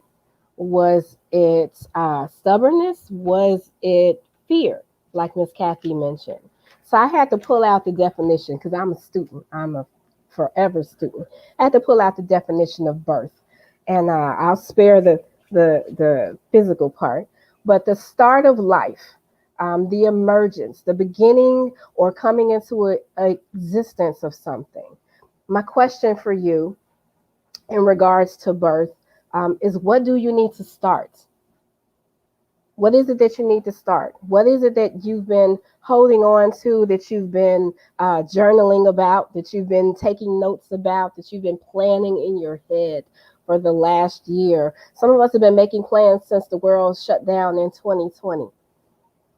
It's a year later. It's a year and a half later since we were at home and on lockdown. And my question is still, what do you need to start? Some of us didn't even get around to starting those things we thought we might. When I looked up the definition of rebirth, it was the action of reappearing or starting to flourish, increase after a decline. And the word that stuck out to me the most was revival. So that question is, what do you need to revive? What is it that needs some new energy, some new life imparted into it? I can think of a lot of things in my life that need to be revived right now. So what is it that you need to start? What is it that you need to revive? Those are the first two questions. I couldn't look up the definition of birth, rebirth, without looking up afterbirth. And I know it's a nasty word for some people, but I want to change your perception about afterbirth. Yes, it is the placenta. It's also the first organ that forms after you conceive something. So if you think about the conception of a thought, of an idea, of a plan, of a project, of an assignment, what is the first organ that develops? It connects you to what you're birthing. It connects you to what it is that you're going to bring about. It also delivers oxygen, nutrients, hormones, and it takes away the waste. So my question for that is, what are you feeding on? Yeah? Okay. So we know it's something that we need to start. We know there's something that needs to be revived. And the last question is, what is it that you're feeding on? Because that is what's feeding your dream, your goals, your vision, anything that you're trying to bring to pass. What is it that you're feeding on? I love that Miss Kathy brought up fear, because a lot of those scenarios, I'm thinking, it was a fear of change. She talked a lot about change. It was a fear of moving forward. But I want to challenge you to ask those questions and to be really honest about what those things are. What are those stumbling blocks? What's the barrier? What is it that's stopping you from actually doing the thing you said you were going to do a year ago, 2 years ago, 5 years ago, 10 years ago? When I think about some of these definitions, it takes me back. I'm an author, and I'll be talking to you about Love's Great Design, and I'll be talking to you about Target of Love. But when I pulled up Love's Great Design, it took me back to that first definition. And Love's Great Design is uncovering the power and purpose of human relationship, and this is all about reconnection to love and its source. And I found this passage that I wanted to share. And this is actually a 52-week devotional. And this is about any type of relationship, human relationship. It's not just a romantic thing. But week 34 says, "In the beginning there was God, who is love. It is because of love that we were created. In that very same love, he gave everything he had in order to have a relationship with us. If God is our example, then love is where we begin. In all our dreaming, planning, and building, love should be the substance that carries us. It is the driving force, the main ingredient, and the motive behind the mission. Without it, the life that God specifically has designed for us will remain undiscovered. Love is our ultimate blueprint. If love is not where we begin, then we will never end up where we were created to go. Love is what ultimately defines our life's journey." So when I think about love and the source, and our connection to the source, it just reminded me of what we're connected to and how our missions are connected, how our relationships are connected, how our purposes are connected. And when you talk about rebirth and where do you need to start, I think it always starts at the beginning. It starts back to your purpose. It starts all the way back to what it is we were created to do, who we were created by, what we were created for. So it takes me back to that. With the second book for Target of Love, and this is Surviving Narcissistic Abuse. And this is a different theme. This is not a devotional, but this is 15 real life stories of women and men that have been victims of narcissistic abuse and have survived and come out on the other side of this. But thinking about narcissistic abuse and thinking about this theme of rebirth, it reminded me of a reawakening to consciousness. And it goes back to that word revival. And revival is defined as an improvement in the condition or strength of something. It is a reawakening, a restoration, a new production. And those words that stuck out were vigor, life, and consciousness. So when you think about somebody who's been in a situation of abuse or have experienced abuse, that's typically something they were not conscious of while they were in the middle of it. So when I think about bringing you back to consciousness, this is what I thought about: reawakening to consciousness. And one of the survival tips at the end of the chapter says, it is easy to be blinded by what you believe to be love when it comes in a beautiful package. Forgive yourself for being drawn into what appeared to be a sure thing. It can be difficult to see past a person's representative, especially when you tend to see the good in everyone. Always let the Holy Spirit be your guide, both when you are unsure and when you think you know. So when I think about coming back to a level of consciousness and vigor and life and revival, it takes me back to those same questions. What do I need to start? What do I need to revive? And what is it that I'm feeding on? When I think about feeding on, I'm taken back to self-care. How many of us practice good self-care? Can you tell the truth? Are you honest? I want to see some honest answers. Do you actually practice good self-care? Yes or no? Yay or nay? Thumbs up, thumbs down. Okay. So it's part of self-care.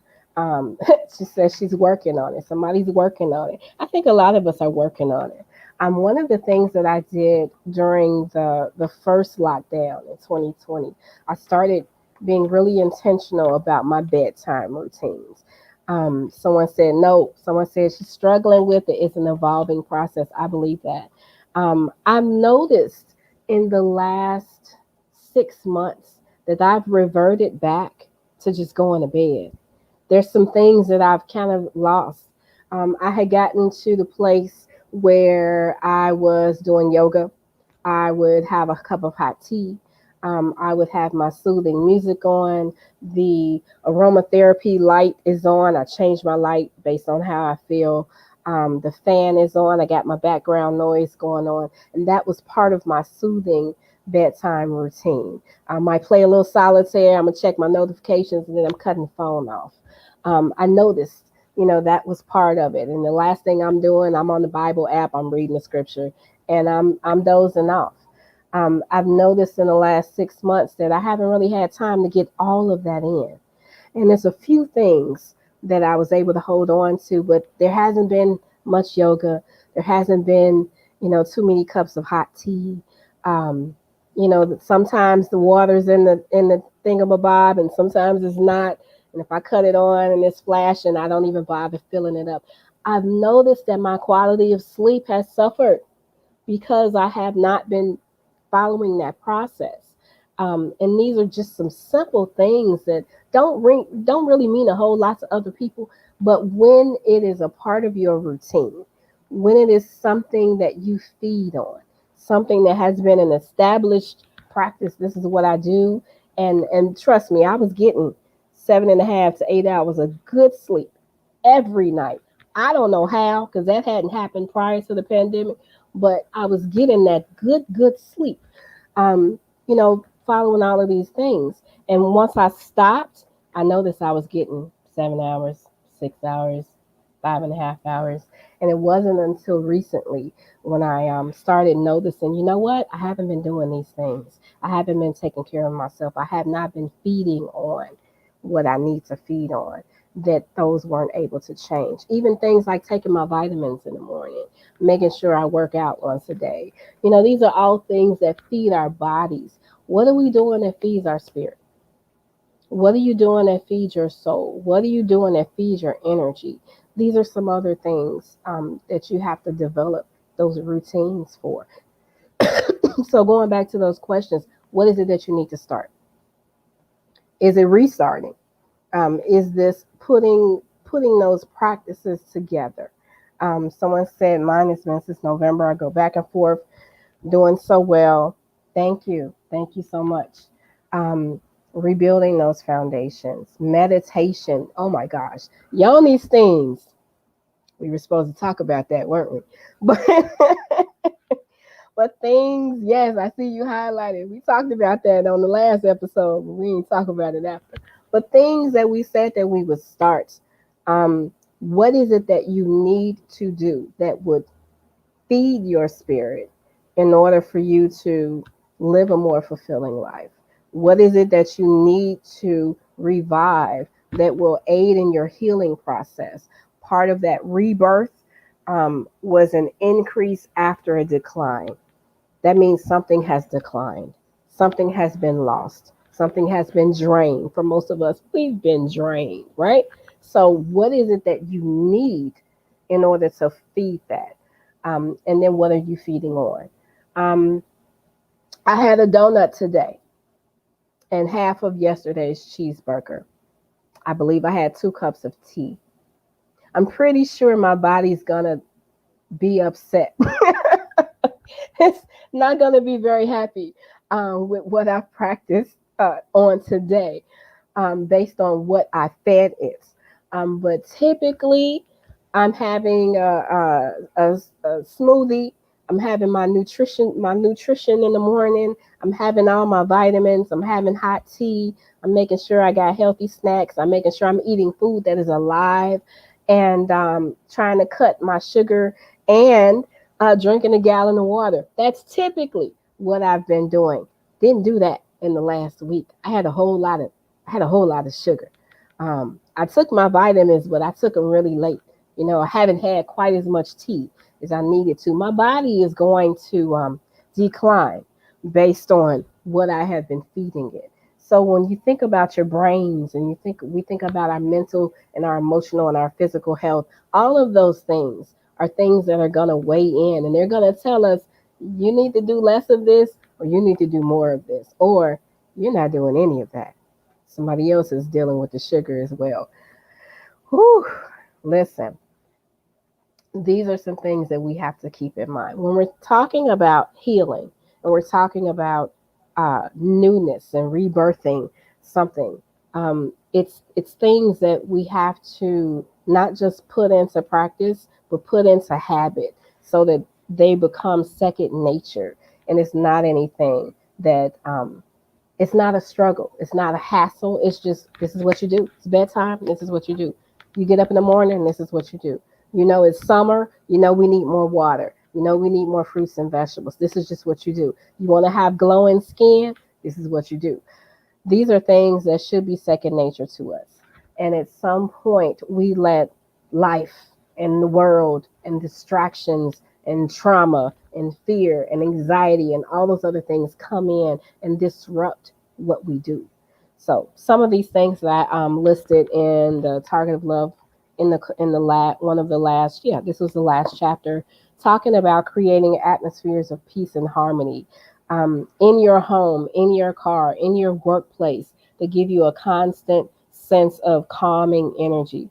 Journaling, like Miss Kathy mentioned, meditation and reading, great ways to practice mindfulness and bring your thoughts under control. Pilates, stretching, yoga, whichever one suits you. Excellent physical methods for relieving the body of stress and tension. That's one thing that it was doing for me at night. It was relieving that stress and tension. When I stopped doing it, guess what? Tense. Tense, and I need to stretch.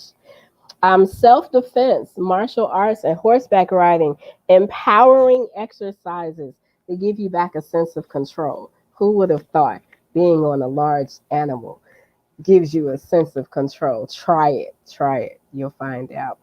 Going outside regularly, getting sunlight, connecting to nature, keeping you grounded. I know a lot of people practice actual grounding practices where they have to take their shoes off and put their feet in the grass and things like that. That's all part of grounding. Meal prepping, following solid nutritional guidelines to help combat digestive and stomach issues. Taking those vitamins and supplements are important as well. Establishing bedtime and grooming routines, aiding in healthy sleep habits, being selective of your music choices and television programming to regulate what you are stimulated by.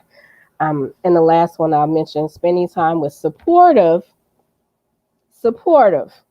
family and friends, supportive family and friends to help fill your love tank and provide opportunities for fun, laughter, and recreation.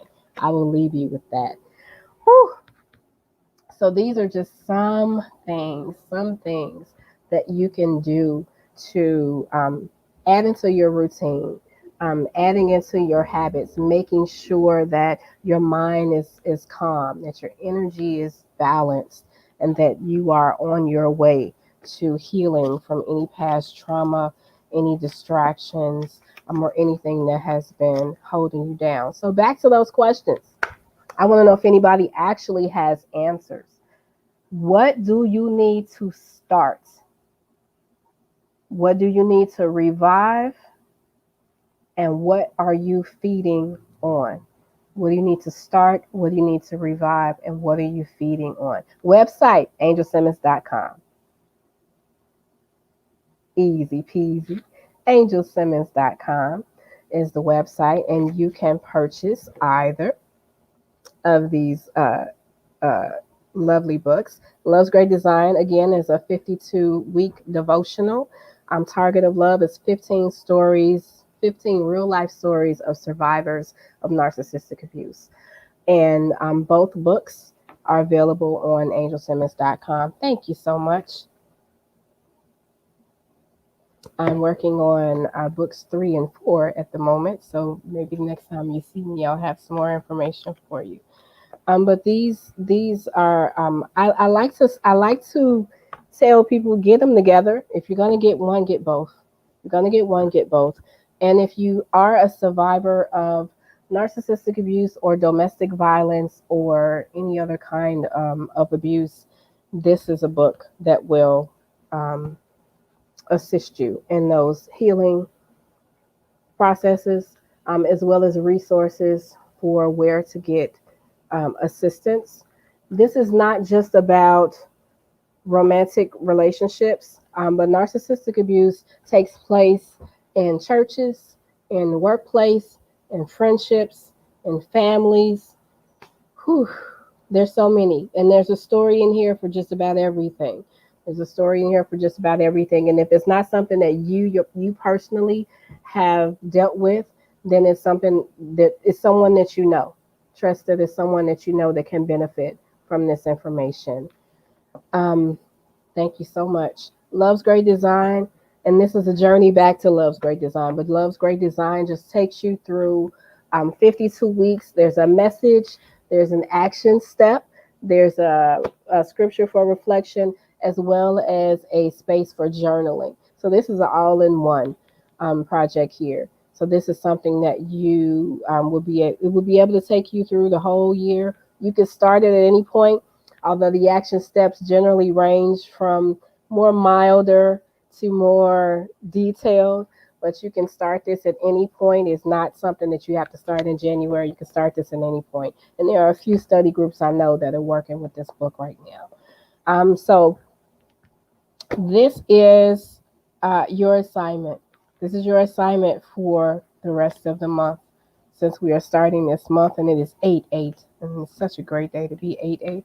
Figure out the answers to those questions. What do you need to start? What do you need to revive? And what is it that you're feeding on?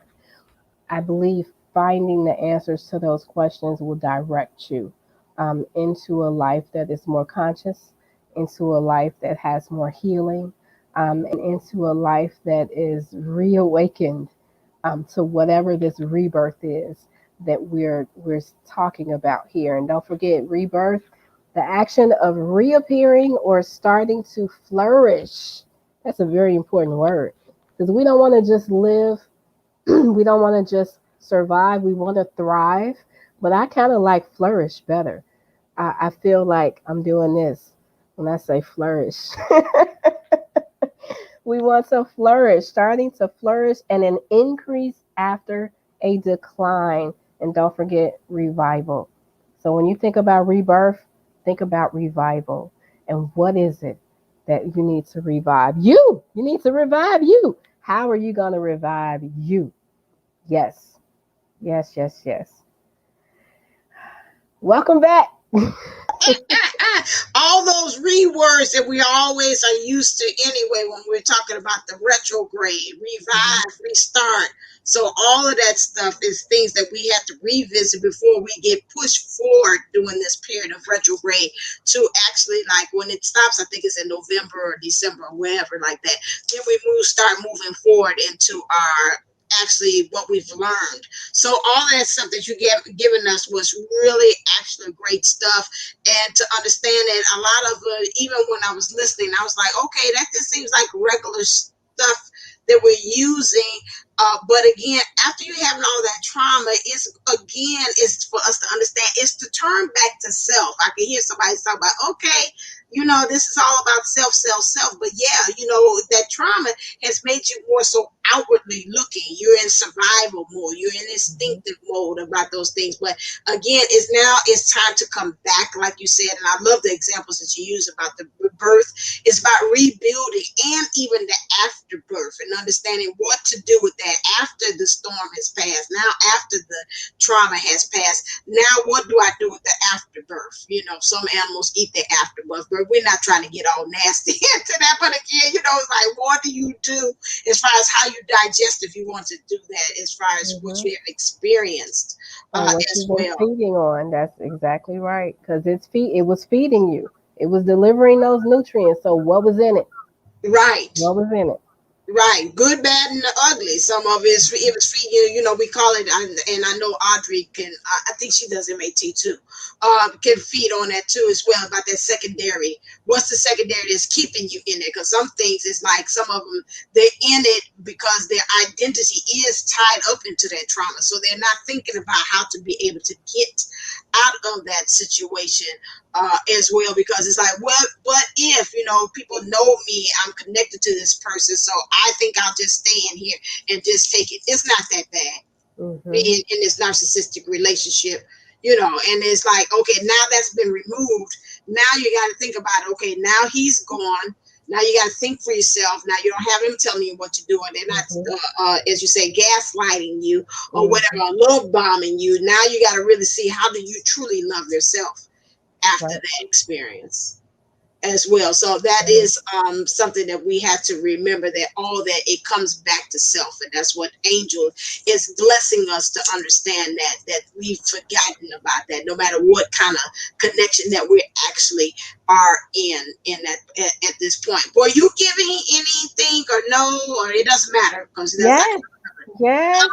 Giveaway. Absolutely. okay, just making sure. Just trying to see. All right, then. Here we go. I did add one more person that I see about that. She's giving away. What you giving away? I'm giving away an autographed copy of Love's Great Design that will be mailed this week. It's a must have.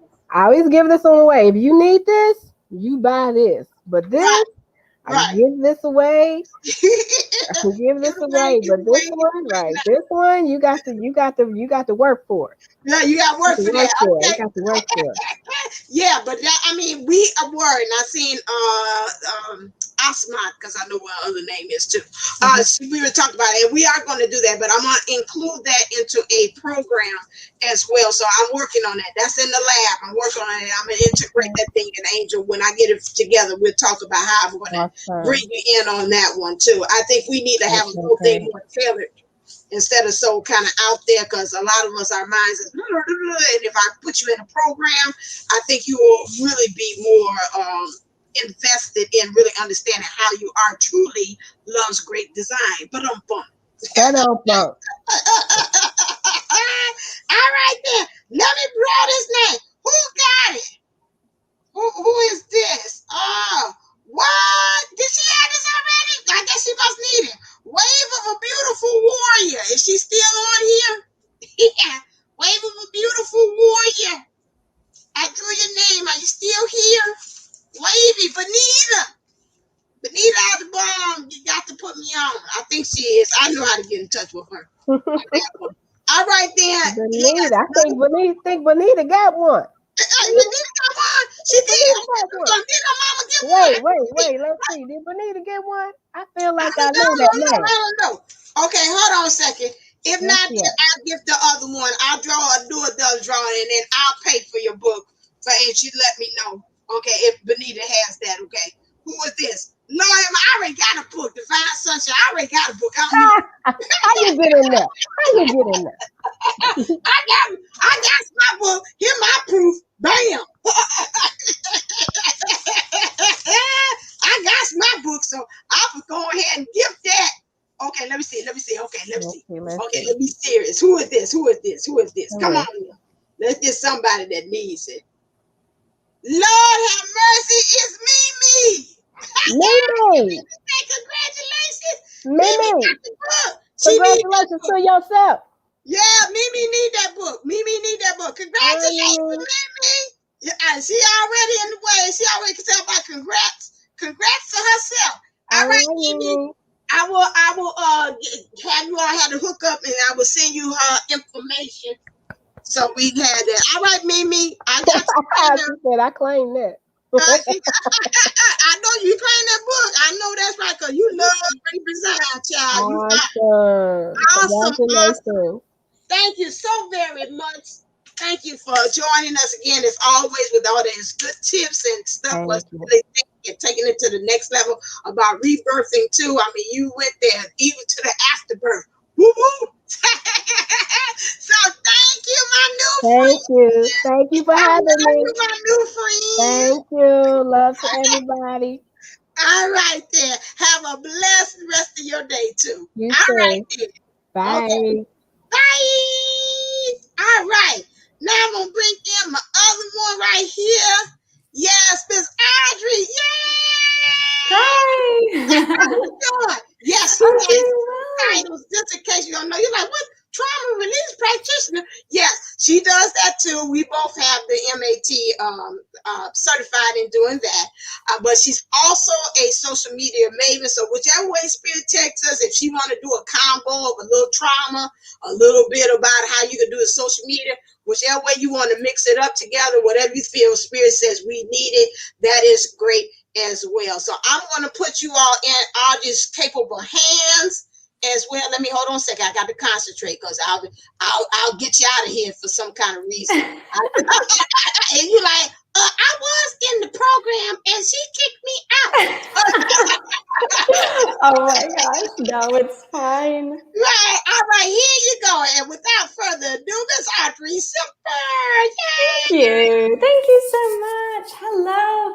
And yes, so I am a trauma release practitioner first and foremost, but today I will be talking about social media strategy, and it will be a little bit of both, because that's how I like to do things.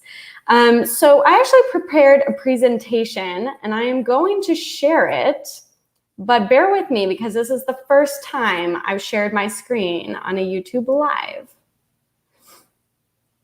Okay.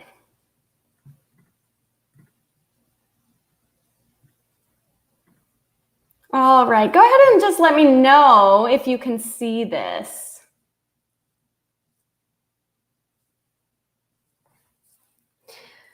So I am going to be sharing on this one screen. I actually can't see your comments at this time, but Bertina, just let me know to make sure everything is all together. It's all looking good. Okay, it says social media marketing for yeah. So okay, perfect. Thumbs up. All right, great. All right, well, we're going to get into it. So basically, we're going to be talking about social media and marketing today for spiritual business owners. Ooh. So who am I, right? So yeah, I'm a trauma release and energy practitioner. I work with women who have anxiety and chronic pain. I'm also a boudoir and wedding photographer, hence my background in design and social media and things like that. I also like to call myself a mentor and a teacher because everything that I learn, I love to share. And so this is one of those topics that I could just talk about for hours and hours and hours, but I'm going to try to compact something very special for you in this 30-minute time window. So today we're going to be talking about my top tips for creating an aligned social media strategy. We're going to be covering emotional regulation in business. So this is my trauma release coming through when we're working in our business. We're going to get clear on what your intention is. We're going to talk about who are you actually helping and getting clear on who you're speaking to and how you can reach that specific person. So starting off here, social media can feel dysregulating, and I just want to bring awareness to that and call attention to how we're feeling when we're talking about our business and when we're learning something new in our business. Because just as been the theme of, I feel like, some of these workshops today, change can feel dysregulating to our nervous system. And that is completely normal and expected, right? Because change in the past with our ancestors wasn't usually safe. Sometimes that meant death. Therefore, when we're facing change in our life now, we might feel uncomfortable. We might get emotional. We might get dysregulated. So if that's coming up for you right now, or at any point in the time in future, I'm just inviting you to breathe and notice what's coming up for you specifically and bring attention to that. And let's also, while we're going through this workshop and this presentation, acknowledge the opportunities, the playfulness, the growth, expansion, and fun that is possible from social media strategy. Letting your body know that you are safe to explore something new. Because at the end of the day, right now, you are in control. You can take what serves you and leave what doesn't. This presentation's purpose is to empower you. So that is the intention that I created behind this PowerPoint.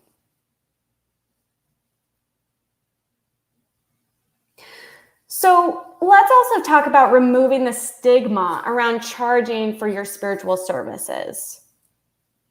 I've observed a collective kind of wounded belief around charging money for spiritual services. And I want to address this because our money issues and our unworthiness issues can come up here, and our fear of success.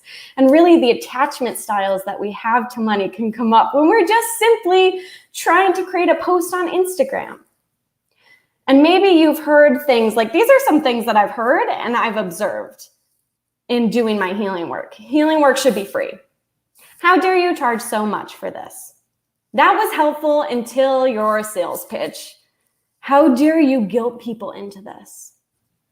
And I'm just curious if you guys have also experienced some of these thoughts or beliefs, or if you've had other people say this to you, or if you've noticed someone saying this to someone else. I would love for you to let me know in the chat if this is something that you've experienced. And I'm also inviting us to observe if this is an issue for you, how this is a reflection of somebody else's guilt, shame, injustice, powerlessness, helplessness. All of these uncomfortable, dysregulating emotions are coming up and they're projecting that onto you and your business. Okay? So people who share this belief are really in denial or simply unaware of their own personal power and their trauma around money, okay? And that's not your responsibility in that moment. So I used to get really defensive around what I do, and now I recognize that these people are just a sign that they are not the kind of people that I'm working for. These are not my ideal clients. And so I also want to bring attention to creating boundaries in business. Do you know you can set boundaries within your business around what types of energies you want to work with and what types of energies you don't want to work with? So we're all spiritual here, I believe, so we can just close our eyes and start to connect with the entity that is our business. And we can tell our business entity, I don't want to work with this energy anymore. I want to work with this energy, and this is what I will allow, and this is what I will not accept, right? So for me personally, for example, I don't work with people who don't sign a contract or pay a deposit in a timely manner, because you have to value me and value my boundaries in order to share my energy with you. Okay, so these are just some things to keep in mind while you are marketing yourself and creating a social media strategy. And now I want to talk about what is your intention. If you have a spiritual business or if you're thinking about starting one, intention is absolutely everything, because energy is everything. I think we all know that by now. A tool is really nothing without the energy behind it. So I think a lot of us are also into crystals and tarot card and reading an astrology chart. But these things are really nothing without your intention to energize it, to guide it, right? So it's the same with our social media. It's the same with our business. Social media is a tool, but if we're not being clear about where we want the energy to go, then it's going to get kind of scattered. So setting an intention is helping us focus our energy. So we're creating more of the outcome that we want to see. And this is going back to remembering why you started in the first place. And maybe you're about to start something and you're sitting here considering like, well, what is it that I want to do? This is just narrowing that down. So if you haven't already, I really encourage you to spend some time journaling and writing about your intention, who it is that you want to help, what problem it is that you want to solve. For me, I'm really passionate about empowering people to remember and reawakening their own power that is within them. And so everything that I do goes back to that original intention. Even though I do multiple things, it's coming back to that. So that's just one example. If you guys have an intention in mind for your business or something else that you're doing in life and you want to share it in the chat, that would be great. I would love to see that. So now maybe you have your intention in mind, okay? Second step is getting much clearer on who you want to help. Because we could have an intention around saving the world. That's really big. Let's bring that down a bit and make it a more actionable and approachable step, right? So what is the problem that you're solving for people, right? And we're calling that our niche. Our niche is really just about getting specific rather than staying general. And we're getting super clear on who you help and what you help them with. Right? So maybe your why, your original intention and your goal and your mission is to help teach people how to love themselves, because the world needs more love. And we know that it starts with being able to love ourselves. So really my mission is to eliminate self-hate and shame, or maybe not eliminate it, but create less of it, right? Make sure we can overcome these emotions when they show up. And so when we start to niche down and ask, who do I want to help? All right, well, maybe I want to help women love themselves and their bodies so they can feel confident and set a positive influence for other people in their life. And that can help spread that energy of love. Let's bring that down even clearer, though. I would like to help women between the ages of 20 to 40 years old who are struggling with emotional eating and body image. Maybe they are mothers or they want to be mothers. and they want to feel confident in their bodies and their life. Okay, this is just an example. But do you see how with each step you're getting clearer and clearer and clearer? And the group that you're focused on is getting smaller and smaller and smaller and smaller. And now that starts to kind of freak people out because you're like, well, I don't want to leave anybody out, right? So let's talk about that. If you're having resistance to niching down and getting clearer about who you are specifically talking to. So many people are resistant because we don't want to close ourselves off to potential business and opportunities. We don't want to leave anyone out, like I said. But what if I told you that getting super clear and defined about who you help will actually open more doors and opportunities to growth? And I just want to ask you, who stands out to you more? Someone who introduces themselves and says, hey, I'm a life coach, and they don't really go into it more. Or someone who says, hey, I'm a coach, and I help women with anxiety. So in your mind, you are already going to start to connect to a woman in your life who struggles with anxiety. Maybe that's you. And you're going to start to connect the dots. Maybe I need to connect these two people because I have a girlfriend who's struggling with this anxiety. She hasn't been able to figure it out. She's seeking help. And maybe I can connect you two now. So this has literally happened. I used to introduce myself super generally, but that's hard for people to remember. And when I say a life coach, it's what does that really even mean, right? There's nothing wrong with using that as a title now and again, but when we're focusing on social media strategy and getting the word out there, we need to make it super clear about what we are doing and who we are helping. And I'm going to get into more about why on that in a minute. But I'm also going to speak a little bit on breaking it down into, are we helping people with relationships? Are we helping them with their health? Are we helping them with their business? And maybe we can add another one here and says spirituality, right? Self-development. That could also be put in the health category. But these are the top 3 most income producing kind of areas when it comes to coaching specifically. I know if you define yourself as a relationship coach, a health coach, a business coach, that's a really good way to start to define yourself already. And then you start to break that down even further.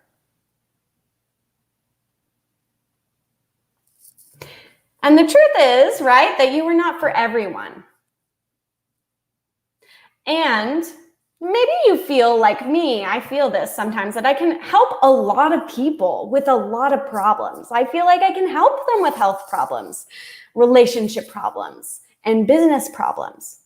But the thing is that makes marketing really hard because it's so much easier for us to remember specifics. Like I said, when I say anxiety, your mind and your neurons are connecting to other people in your life who talk about anxiety, right? So it's easier to remember specifics and speak to a specific person.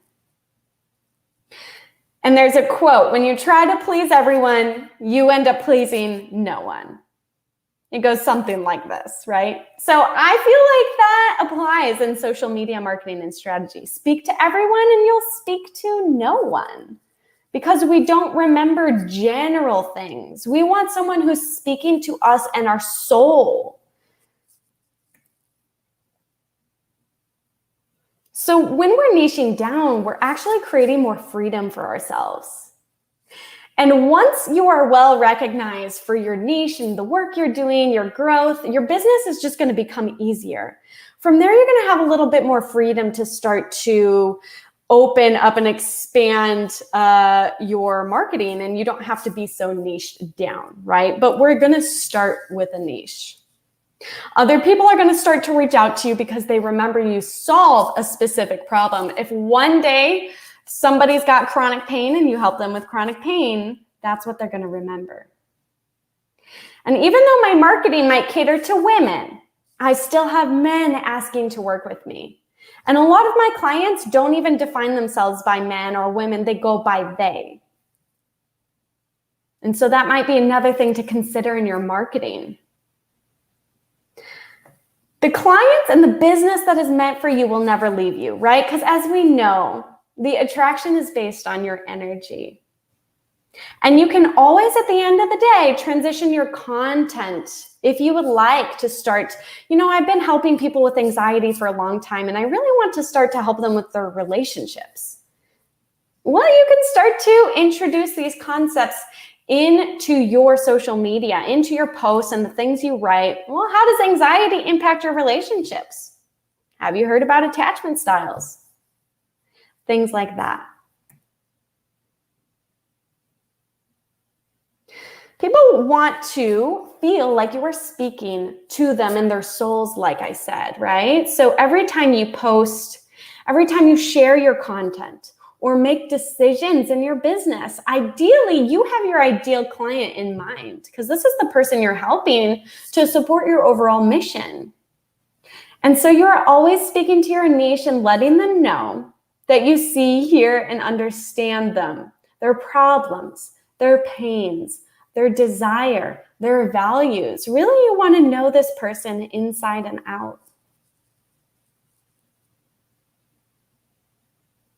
You especially want to understand what it is that they want, why they want it, what they think is actually getting in the way of it, versus what's actually getting in the way, right? Because sometimes we have this idea of what's getting in the way, but we aren't aware. We haven't solved our problem because we're not actually aware of the root cause.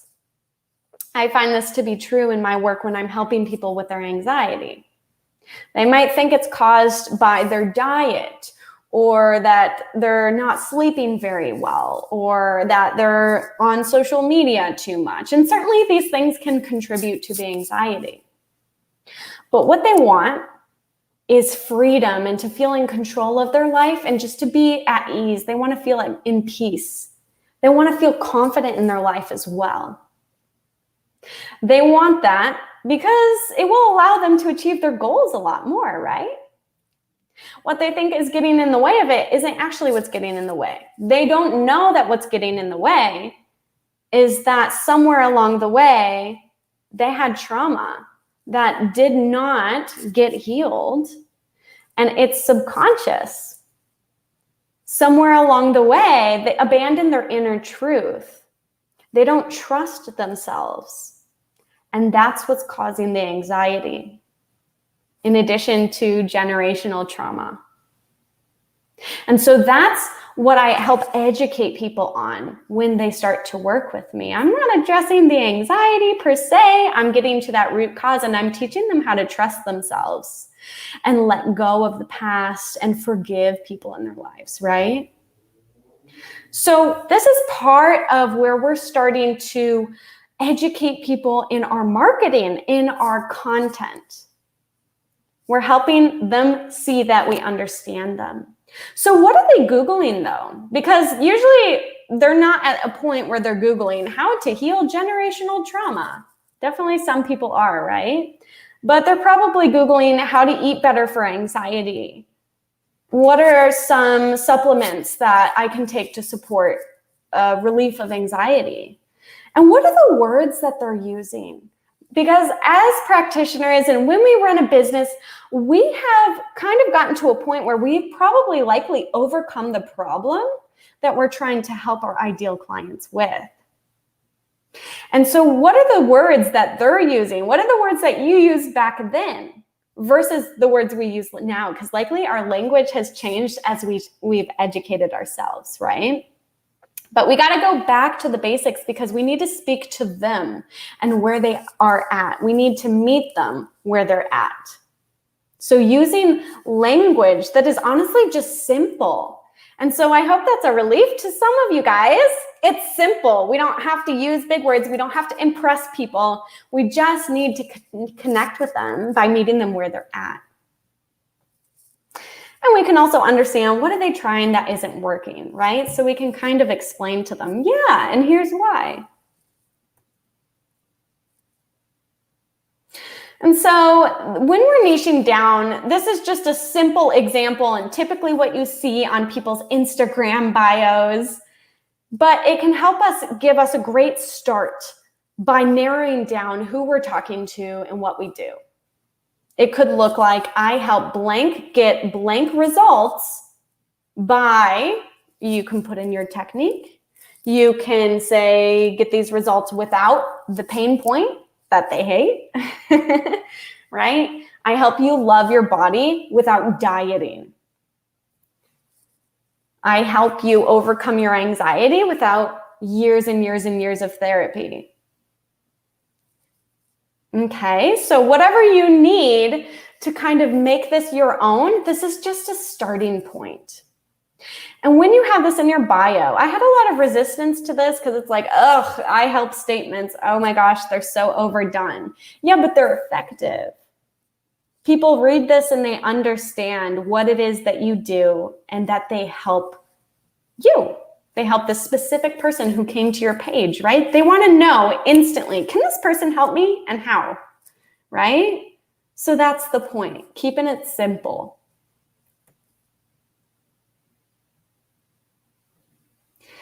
So at the end of the day, people don't really care about your fancy language, as I said, or even sometimes your background or your degree and certifications and what techniques you're going to use. But they want to know that you can help them with their problem at the end of the day. Of course, some of us are going to care about these background things, right? But for the most part, people just want to know you can help them. And they want to feel that they trust and connect with you. Because buying is emotional and problems are emotional. So we need to speak to them on an emotional level.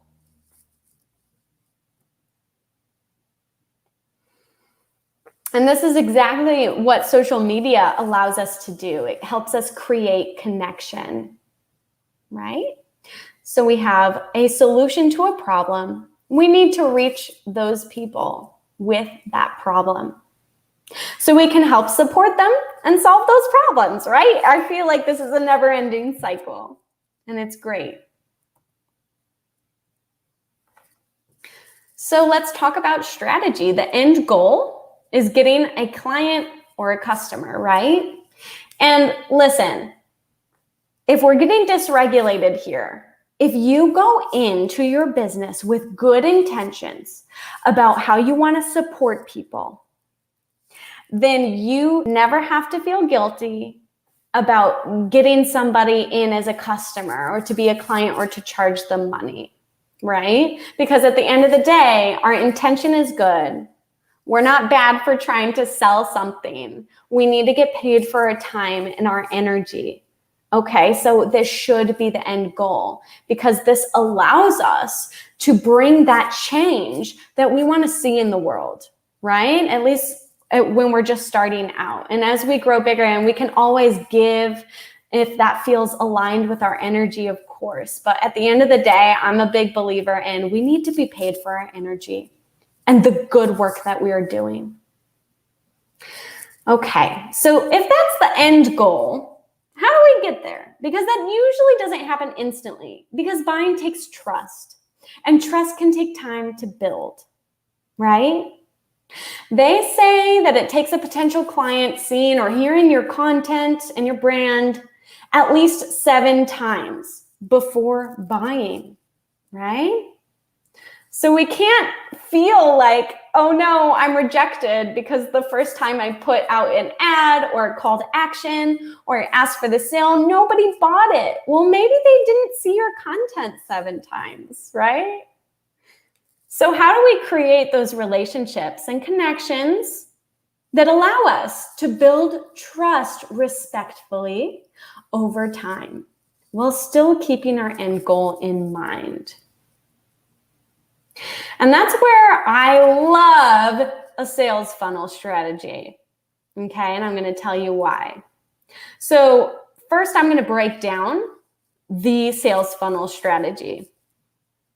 The first step is to get on social media so that people can connect with your brand.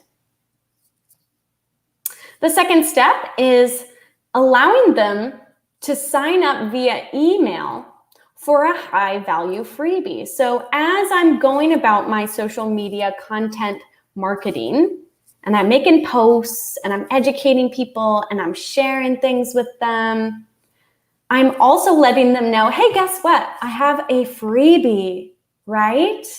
And not only is it just like a free thing, but it is high value. They want it. They will definitely be so happy to sign up for an email newsletter list to get your freebie. And now my favorite type of freebie is a workshop or a webinar, just because video tends to do really, really well. And so once they sign up, they're going to be added to your newsletter list, right? So that you can continue to connect with them, because at the end of the day, social media, they have power in that they are in control. They get to decide their algorithm. And even though we always attract based on our energy and whatnot, I have seen people lose their account in one day and they can't get it back. We don't want to leave that, to somebody else. So I think it's just such a good idea to start to gather people's emails so that you have a way to connect with them and, again, fulfill your overall mission, because you want to help and support these people. If you can collect their emails at the very least, I think that is a great strategy for anyone running a business. Okay? And then as soon as they subscribe to your newsletter list, they're going to get an email, and in that email is going to be a link to your freebie, whether that's a webinar, a free PDF, or a live workshop, or something else, right? And at the end of that freebie, the hope is that they convert to buy, or they at least trust you a little bit more now. Or maybe they signed up and they were like, wait a minute, yeah, this isn't for me. And that's fine. Either way, we're getting someone farther along the steps that we want them to take to connect and interact with our brand. So at the end of your workshop, your webinar, or your PDF, you're leaving a call to action. And that call to action is going to be an incentive to help them sign up. Hey, if you really enjoyed this workshop, this is how you can continue to work with me more. And if you sign up today, I'll give you 10% off. We want to reward the people who are signing up quickly rather than taking some time to think about it. There's nothing wrong with taking time to think about it, but this is just business, right? All right. So what platforms can we use? Because there are so many, and it can feel so overwhelming. Like, do we need to be on all of them? Oh my gosh, TikTok is new. Do I have to learn how to do TikTok? So I always tell people, what platform do you genuinely enjoy spending time on?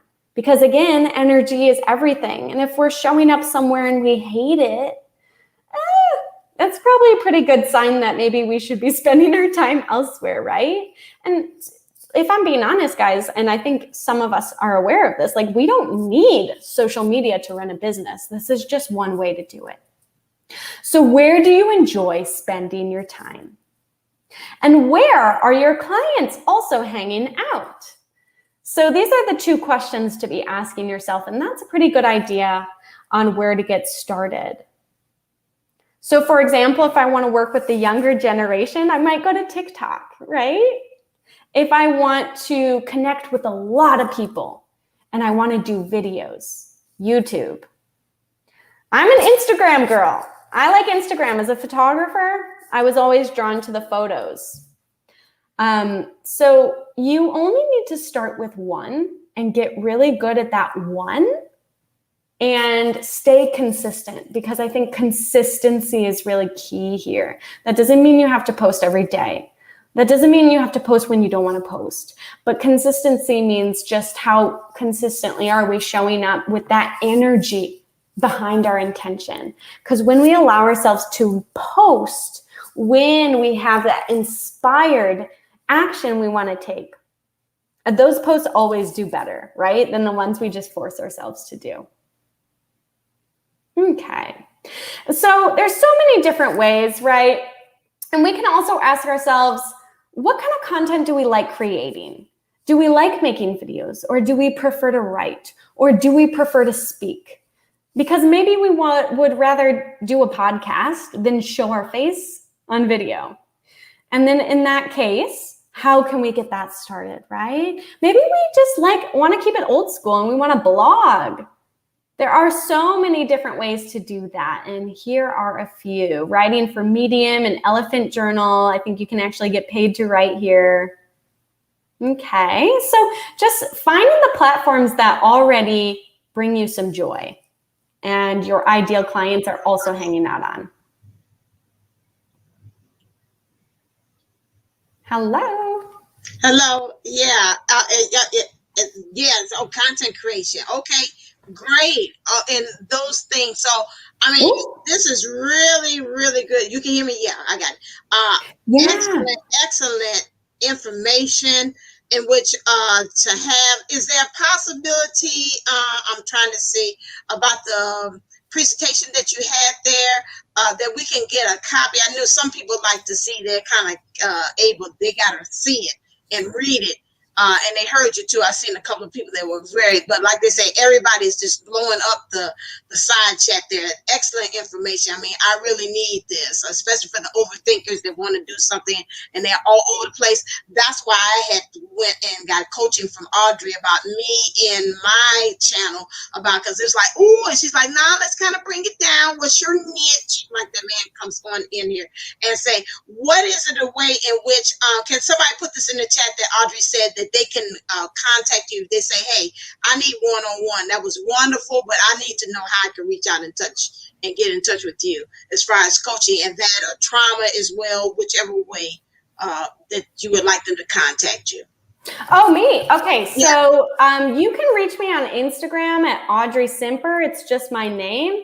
Okay. And I do have a website. It's called Live Soulfully, but it's kind of, here, I'll type it in the chat. Okay. All right. Yeah. And I'm sorry because I wasn't able to see the time frame either. So thank you for stopping me. And I think that was a good point for stopping as well. And yes, I can share that slideshow. Yeah. Beautiful. Beautiful. So thank you so very much on your thing. Like I said, it was a wealth of information. If you would like to even come back again and doing Divine Unisoul, if you had some more that you wanted to kind of touch and say, oh, it's just like one more, we could just do a thing and we could come on StreamYard and do it one time this week. And I could throw it up there as something else that you wanted to add on to that. But like I said, it was great content. Everybody's blowing up the chat about what things you had shared and stuff. And it was much needed. So thank you so very much for coming on and helping us understand. And rebirthing also means in your business too. Yes. It's like major Lion Gate energy today. So I love it. All right. Thank you so very much. Bye, Audrey. Bye.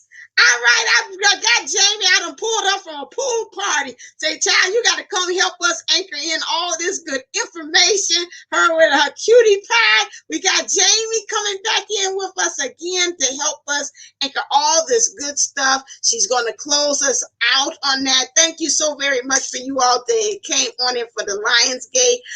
Afterwards, if you want to stay, I will pull for a past life regression session for me too as well. Those of you all that stay here to the bitter end, I will reward you all with one of those with me. All right, Jamie, take it away. Enough of me talking. Let me hold on a second. You know, we have to go in silent mode so I know how to switch you over. Woo! Okay, and I'm out of here. All right, you're in her capable hands. Love you. Thank you. Thank you. Hello. I just unmuted myself. All right, so welcome to yoga. We are going to get started out on our backs today. So making your way into Shavasana. Just going to turn on some music on low. So Shavasana, shoulders folded under, palms face up, heels in, toes out. Make sure this is high enough. And starting to set aside your weekends, to-do lists, anything on your mind fades away. Bringing awareness into your body, to your breath. And tuning into your ujjayi breath, start to breathe in and out through the nose, feeling a slight restriction at the base of your throat.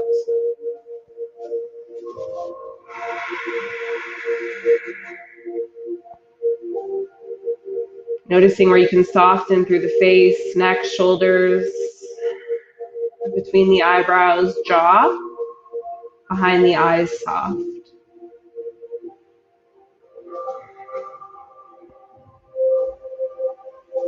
And before we get started, let's take a couple clearing breaths together. So deepest breath in all day. Option to sigh it out. Once more, inhale. And exhale. And just taking a few more deep, even, controlled breaths here on your own. Maybe start to draw circles with the fingers, with the toes, stretching out the wrists, the ankles. Maybe tucking the chin in, gentle rock with the head side to side, release the neck muscles.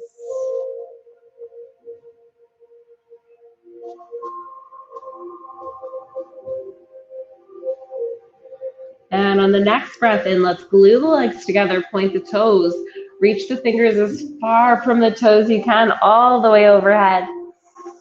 Exhale, soften everything into the ground. Once more, deep inhalation, big stretch. Exhale to release. Slowly start to bend one knee at a time. Let's bring the knees in towards the chest, hands to shins. Gentle and slow, rock side to side. Massaging out through the lumbar spine.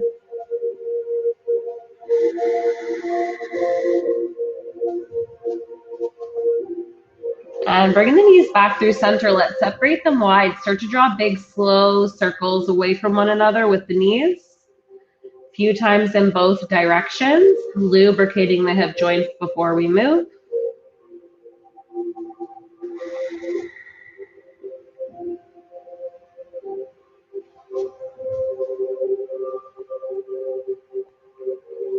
And let's take a pause with the knees wide, coming into happy baby. So reaching for the inner or outer edges of both feet, ankles, or calves. Tucking the chin, back of the neck long, shoulders soft and away from the ears. And trying to press the tailbone all the way into the ground here.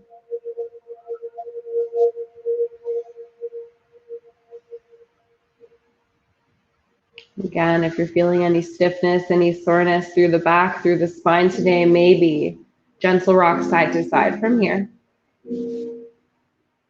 I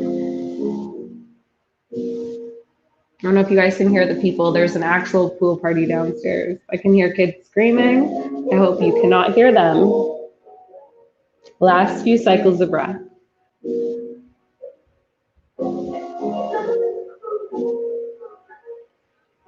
And let's bring the hands to the back of the thighs. Slowly start to roll forward and back a few times. Massage out the entire length of the spine.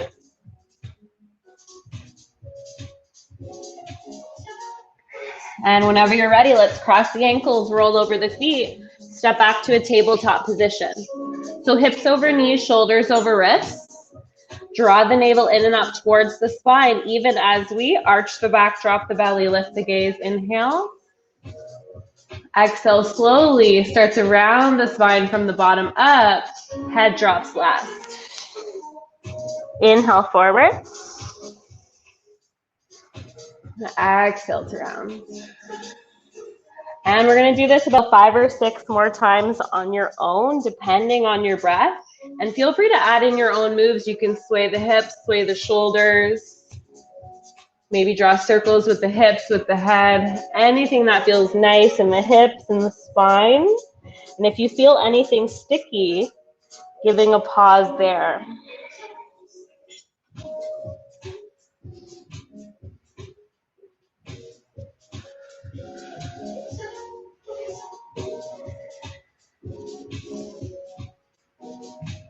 And making your way back to a neutral spine, let's flip all 10 toes, lift the hips high into our first downward facing. Feeling free to pedal out the feet, sway the hips, sway the shoulders. Start to warm up the body, loosen up through the joints. Let's spread the fingertips wide. Start to find each and every fingertip here, focusing on the index and the thumb prints, pressing. Entire palms are pressing into the earth. Drop the head heavy. Maybe shake the head yes and no. Release the neck muscles. And let's take a bend in the knees. Look forward. To start, let's step 1 foot at a time to the top of our space. Inhale to lengthen the spine, hands to shins or fingers to the earth. Reach the chest, look forward. Exhale, fold over the legs. Inhale, root to rise. Let's press into both heels, palms touch overhead. Exhale, hands to heart center. Staying here for a few moments. Option to close the eyes, shoulders back. Start to notice your bandhas. Uddiyana Bandha, navel in and up towards the spine. Let's tuck the ribs, tuck the tail, reaching the tailbone towards the ground. Mula Bandha, let's squeeze the pelvis, pelvic floor in and up. Keep everything engaged. Let's inhale, reach. Exhale, fold, soft knees. Inhale to lengthen, look forward. Plant the hands, step back to plank. Take an inhale, inch the shoulders forward. Exhale, lower to the belly from the toes or the knees. So once you arrive, let's let that go. Hands just outside the high ribs. Press into the tops of the feet. Inhale, lift the head, neck, chest, baby cobra. Exhale, lower. Inhale, baby cobra, lift. Exhale, lower. And this last one, inhale, baby cobra, hold. Option to float the palms. 5. Squeeze the shoulder blades for 4. 3. For 2, last breath in. Exhale to lower. Let's bring the arms along the sides. A little bit more intense, still warming up through the spine, through the low back. So tops of the hands are down, arms are along the sides. Let's take an inhale. Exhale, lift the head, neck, chest. 1 more breath in. Exhale, lift the legs and feet, glue the big toes and heels towards one another. Maybe they're touching. Take 1 more inhale, a little bit more advanced. Maybe you're lifting the thighs. Hold. Keep the toes and heels towards one another or touching. 4. 3. For 2, last breath in. Exhale, lower down, let that go. Hands just outside the high ribs. From the knees, take an inhale. Firm up the core, power up, modified plank. Take an inhale here. Let's start to warm up the arms, the triceps, the shoulders. Exhale, lower halfway, chaturanga push-up. Push back up, inhale. Exhale, lower halfway. For 4, 3 more. Up, lower, 3. For 2, lower halfway, hold. For 3, 2, push back up. Let's land in child's pose. So either knees together, reaching forward or back, palms up. Maybe knees are wide, but knees a little bit closer together really stretches out through the low back. For 5.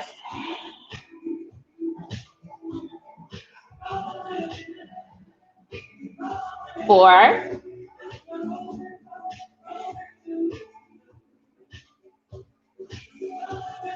3. Maybe gentle rock with the hips side to side for 3.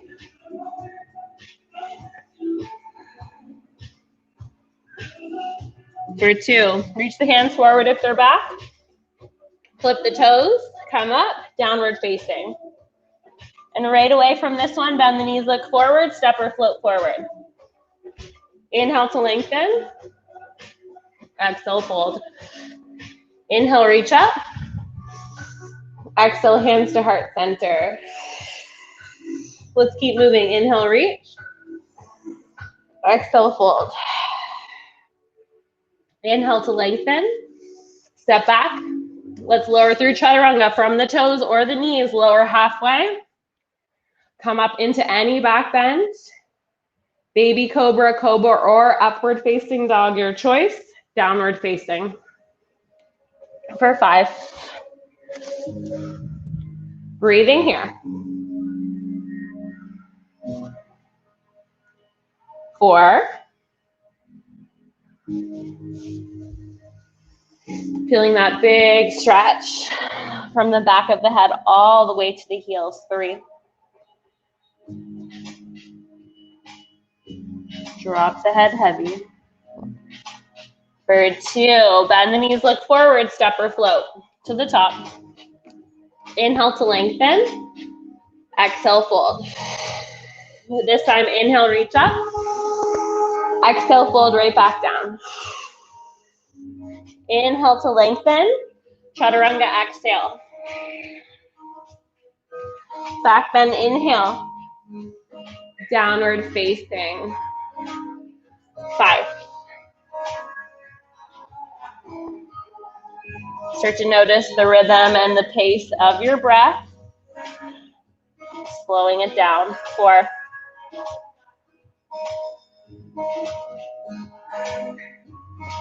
3.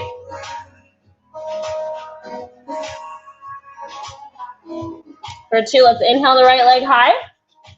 Keeping the leg straight. For the first few breaths, it doesn't matter how high or how straight it is. Take an inhale here, reach through the toes. Bend through the right knee, hold. Open up through the hip, try stacking the hips. 5. 4. 3. 2, last breath in. Step the foot between the hands. If you only make it halfway down the mat, you can heel toe the foot forward. Wiggle it there. We're high up on the fingertips. Inhale to reach the heart and chest forward. Exhale, walk or slide your fingertips all the way back. Toes pull towards you. Feeling that big stretch in the back of the right leg. Inhale, walk it forward. Low lunge. Exhale, back. So 3 more like this. If you're used to this movement, maybe as you come forward, you reach up. Option 3, maybe you find a little back bend. As you go back, hips back, toes pulled towards you. 3, 2 more. Inhale. 2. Last one. Inhale. Hips back, toes pull towards the face. Option to fold over the leg. 5.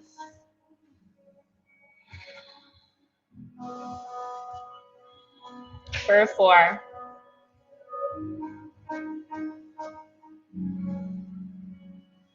3.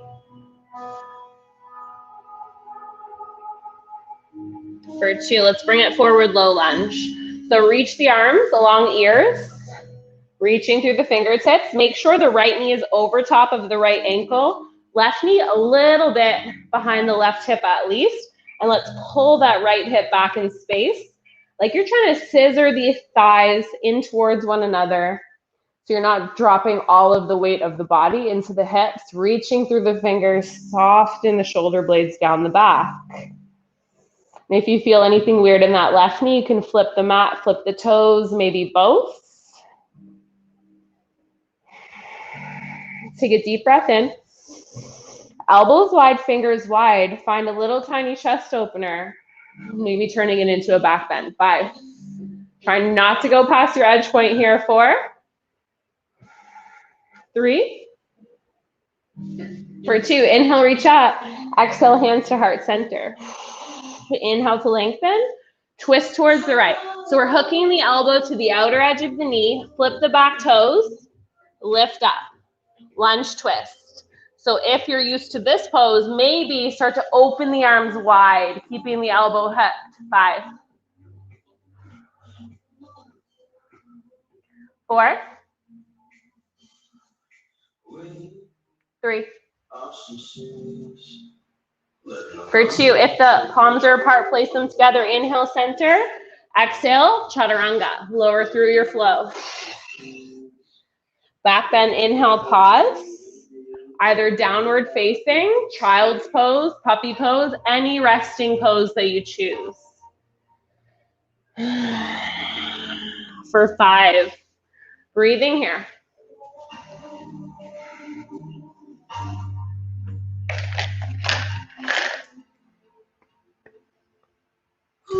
4.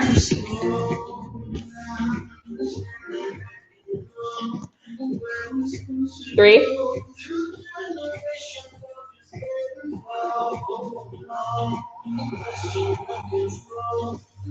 2, let's inhale the left leg high again. First few breaths here.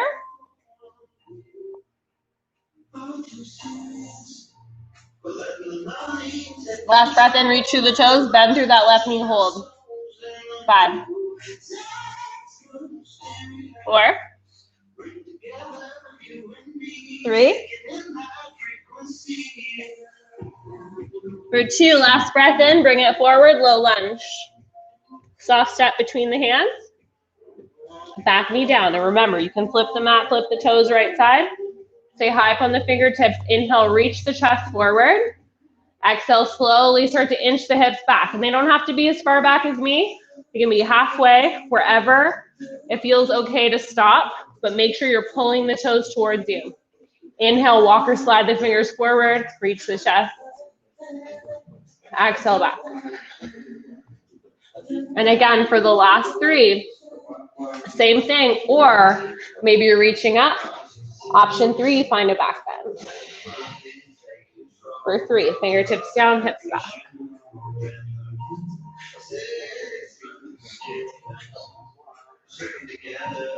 For 2, last one. Breath for movement. Option to fold over the leg. Flex through the foot. 5. Breathing into the hamstring, into the calf. 4.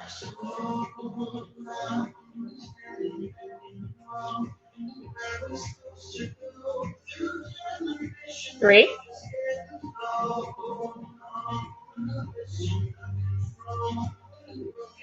2, let's bring it forward, low lunge, sweep the arms high. Scissoring the inner thighs, lengthening through the waist, reach through the fingertips, soften the shoulders away from the ears.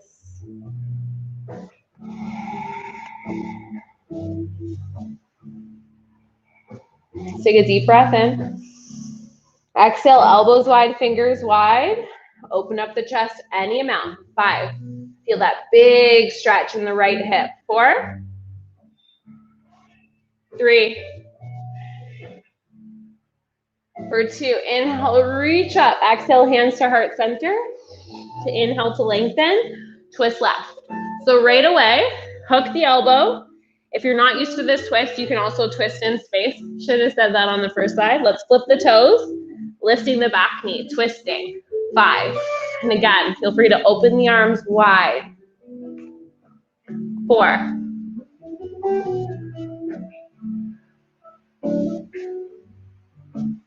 3.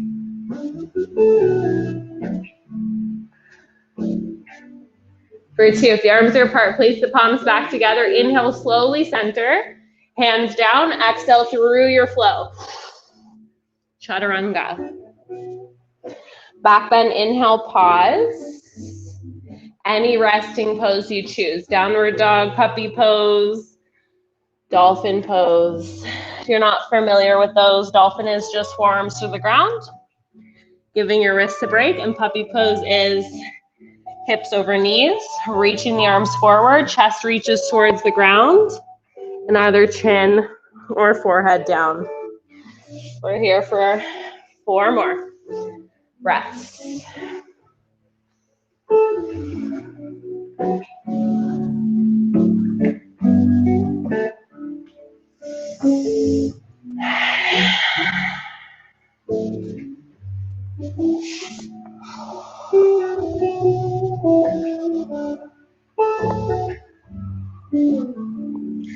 So wherever you are, let's take a deep breath in. Deep breath out. Bend the knees, look forward. Step or float to the top of your space. Inhale to lengthen. Exhale, fold and stay folded. Let's heel toe the feet hip width. If you have any spinal injuries, any low back issues going on, you can separate the feet even wider. You can grab onto the big toes. My favorite, you can slide the hands under the feet, giving yourself a little wrist massage with the toes. Softest option, knees are bent. We're reaching for opposite elbows. 5. Holding your forward fold. Lengthening, folding every breath. 4.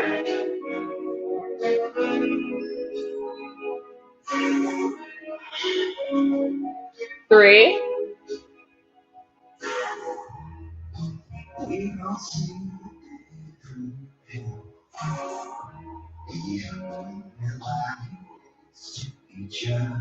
2. Let's release our forward fold. Inhale, lengthen, look forward. Exhale, heel toe the big toes back together, heels slightly apart. Let's bend through the knees, sit low, Utkatasana, reach the arms high. Hold. For 5. So squeezing the thighs to touch. Make sure you can see all 10 toes. 4. Pull the tailbone towards the ground by drawing the navel in and up. 3. For 2, inhale, sit a little bit lower. 5. 4. 3. For 2, inhale here, exhale, fold. Inhale to lengthen, look forward. Step the left foot back, find runner's lunge. So feet are on separate tracks here. To find balance, reach back through the fingertips, chest reaches forward. Draw the belly in and up off the thigh. If it's resting or trying to rest, draw the ribs. 4. 3. For 2, inhale, reach forward, grab on to the left wrist, right fingers, continue to reach up. Side bend towards the right, maybe lifting the gaze left. 5. 4. 3. For 2, inhale, center, exhale, drop the back heel, find warrior 2. So we're done with the lunges on this side. Warrior 2 is right toes point forward, left foot parallel to the back of the mat, gaze forward. We're trying to find the inner edge of the front foot, outer edge of the back foot in our warriors. Trying to press that knee out towards the right side, opening up through the hip. Let's inhale, start to reach it forward. Find side angle pose. Reach. Exhale, reverse it. Inhale, reach forward. Exhale, reverse. Last one, reach forward, inhale. Pause. So softest version, we're resting the forearm on the thigh, reaching up. Second option, reach forward. If you're more advanced in your side angles, maybe you're reaching all 10 fingertips or making your way into your bind. 4.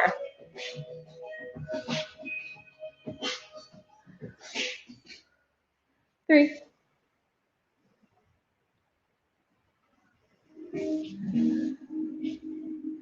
2, inhale, back up, reverse, hold. For 3. For 2, last breath in, left hand windmills to the ground. We're high up on the left toes. Right arm reaches high, twist. Option 1, you stay here. Option 2, find the outer edges of both feet. Option 3, any version of side plank. 5, if you're working on reaching for the toe in side plank, maybe you're trying to straighten. 4.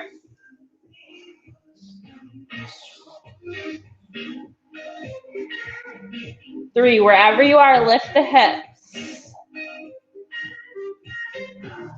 For 2, last breath in, chaturanga, exhale.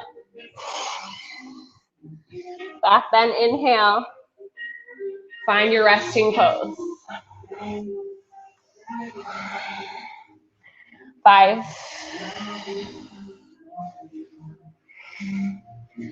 Getting up to check the time just to make sure what time it is. 4.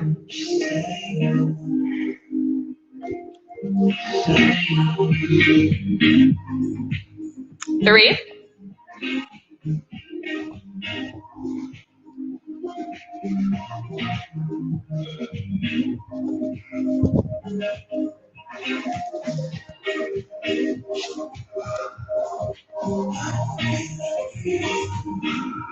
2. So wherever you are, inhale deeply. Exhale. If you're down, making your way back up, downward dog.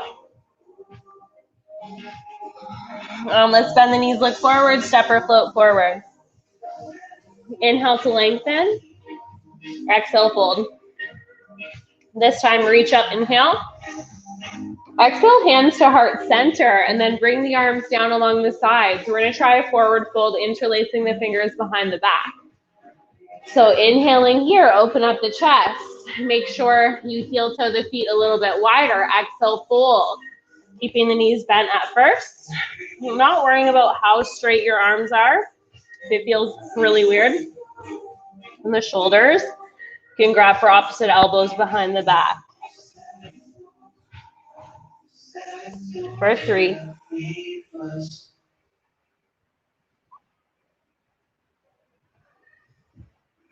For 2, if the fingers are interlaced, last breath in. Exhale, softly release them down. Inhale, lengthen. Exhale, heel toe the big toes back together, heels slightly apart. Bend the knees, reach up, chair pose. 5. So same actions. Draw the navel in and up. Tailbone reaches towards the ground. Soften through the face, neck, shoulders. 4. 3. For 2, inhale, sit a little bit lower. 5. 4. 3. For 2, last breath in, exhale, fold. Inhale to lengthen. Step the right toes back. Again, make sure your feet are on separate tracks. To find balance, reach back, runner's lunge. 5. So we're leaning forward, straight line from the crown of the head to the back heel. 4.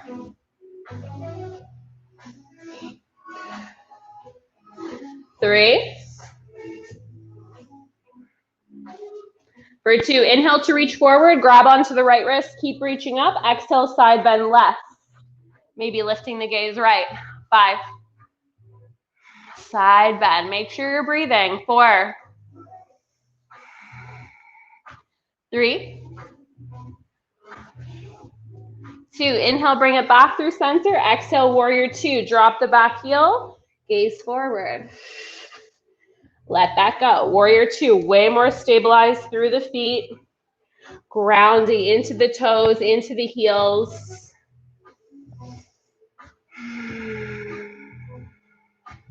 Trying to push that left knee out towards the left. Let's inhale, reach forward, side angle just for a second. Exhale, reverse. Inhale, reach it forward. Exhale, reverse.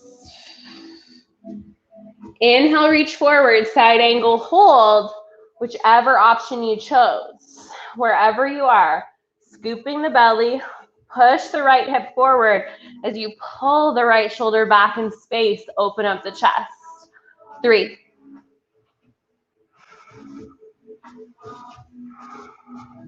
2, come back up, reverse, hold. For 3.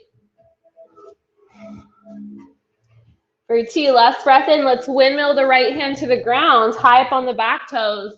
Left arm reaches high, twist. Option 1, stay here. 2, drop to the outer edges of both feet. 3, any version of side plank. Whether you're stacking the feet, maybe one foot in front of the other, maybe you're lifting the leg. 5. 4. 3.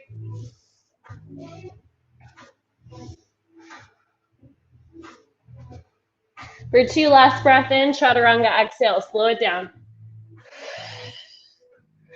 Back bend, inhale. Take sitting pose. Downward facing, child's pose, puppy pose. 5.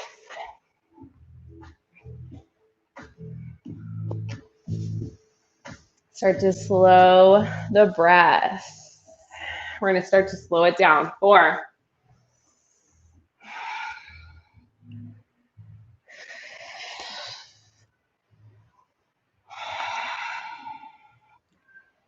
3.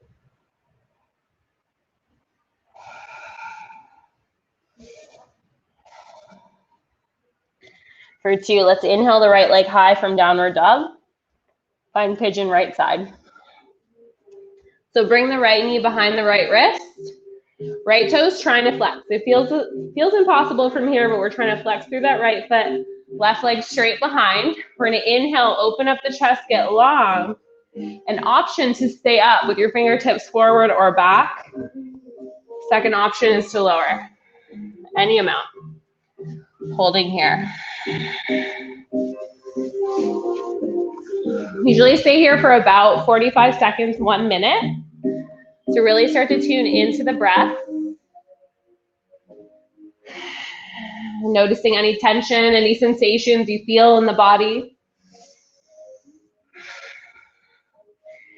And sending breath there.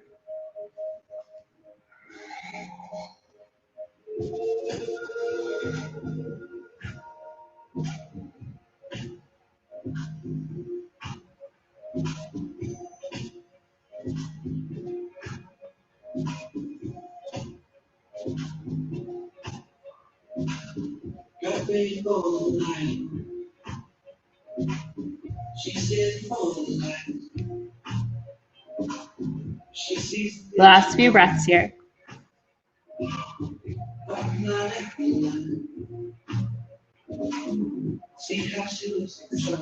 Let's slowly start to make our way back up. So from here, we're going to bring the right fingertips just outside the right knee, so it can be off the mat, maybe on the floor. And we're going to start to bend through that left knee. See how that feels. If it doesn't feel good, don't do it. We're reaching back through the right arm, left arm, not right arm. Maybe you're bending through the left knee. If it feels okay, you're grabbing onto the foot, getting that big quad stretch, oblique stretch. 5.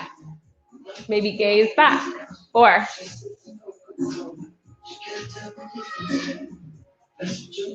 3.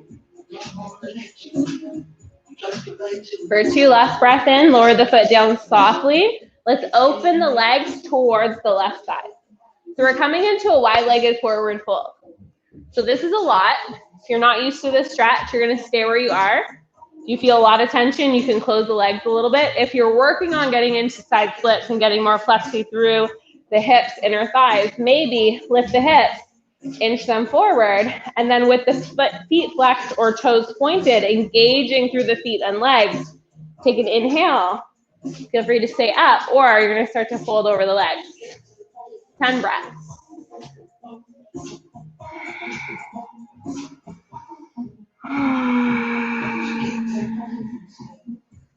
Here for a little bit. Tune into your breathing.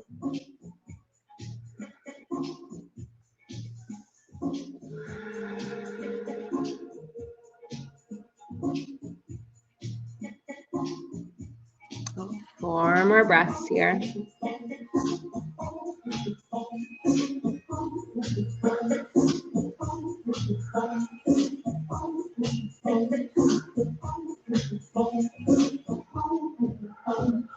Let's come up halfway wherever you're folded. Inhale, lengthen. Exhale there. Come the rest of the way up. From here, if your legs are super wide, we're bringing the left leg in about 45-degree angle, so just out to the side just a tad. Right heel comes right in towards the groin, and we're bringing the right hand behind, fingers point back. Let's lift the hips, either reach up for something soft, maybe you're reaching back. Find more of a back bend. 5. 4. 3. For 2, inhale. Exhale, softly lower to the ground. So So we're going to make our way into the other side. So we're going to bring the feet forward. We're going to cross one ankle over top of the other. I like to do right over left, but you can choose any. You're supposed to switch it up, but I always do right over left. So we're trying to lift the feet, lean back. Inhale. Exhale, find the outer edges of both feet. Try to reach the upper body forward, lift up. Inhale, lower, maybe. Bring the knees towards chest. Exhale, find the outer edges, lift up, reach the upper body forward to lift. Last one, inhale, lower. And on the last one, maybe find the outer edges, plant the hands. Try shooting through a chaturanga softly, or you can step back and lower through our last chaturanga. Back bend, pause. Downward facing. This is the last downward dog that we're going to hold today. So again, maybe pedaling out the feet, sway the hips, sway the shoulders.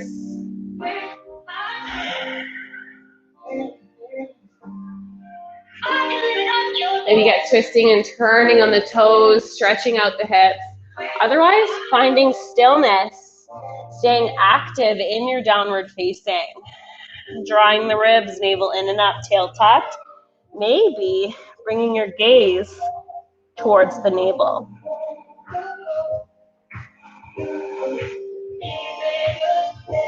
Inhale the left leg high.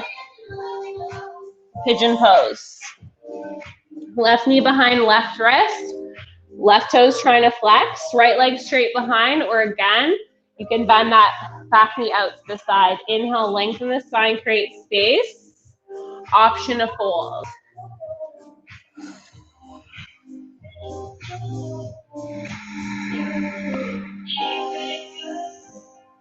And now that we've stopped moving, now that you know we're nearing the class, noticing and paying attention to any wanted or unwanted thoughts trickling in, if any, and welcoming your thoughts, but just setting them aside for now. Focusing on breathing into any tension that you feel, making these last few minutes of class relaxing for the mind, for the body. Using your breath to relax through the body.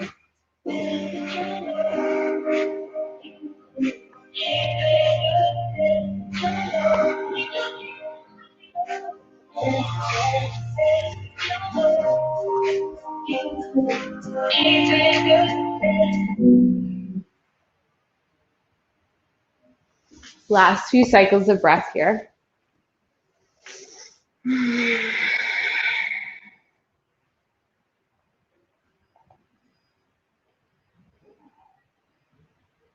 Let's slowly start to make our way back up. We're going to bring the left fingertips just outside the left knee.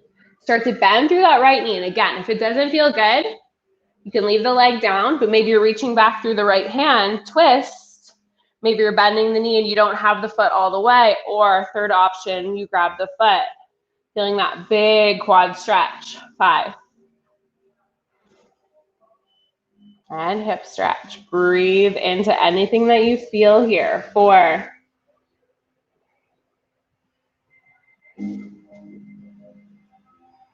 3.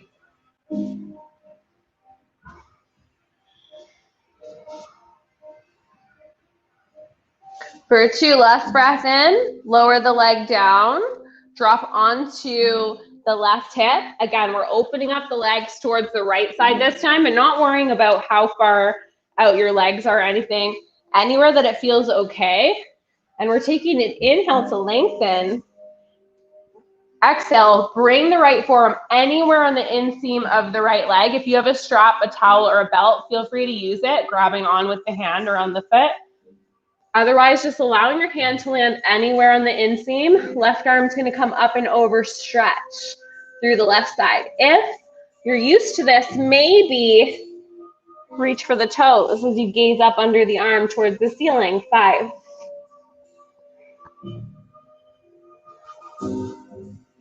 4, wherever you are, lengthening, twisting, opening up the chest. 3.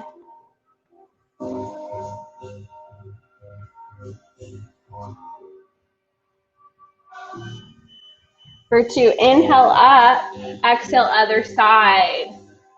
5, 4,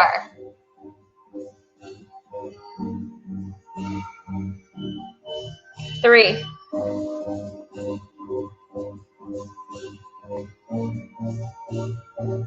2, slowly start to come up. Let's bring the right foot in a little bit, or the right leg in if it's wide. Bring the left heel towards the groin, right in towards it. Left hand behind, lift up. 5, fingers point back, protect the wrist. 4, 3, for 2, last breath in, soft landing back to the ground. Bring the legs forward, and since we did those final last back bends, we're gonna take an inhale here. Exhale, fold over the legs. And again, you're allowing your hands to land wherever they land comfortably. If you have a strap, a belt, a towel, feel free to use them. You can also reach for the toes or the feet. 5 breaths. Lengthening, folding every breath. I hear you, I feel you, I breathe. Do you still live me? Inhale up halfway. Exhale, hold. Inhale the rest of the way up. Let's bring the soles of the feet to the top of the mat. We're gonna inhale, reach up. Make sure your bum's right smack dab in the middle and you have enough room to lie down. Inhale, reach. As fast or as slowly as you'd like. Let's lower all the way down to the back. Once you arrive, soles of the feet down. And then ground through that right foot as you cross the left thigh over right. Scooch the hips left, drop the knees right, spinal twist. 10 breaths. One of the kids, oh no, it's Amanda, just came in. Sorry guys. A few more breaths here.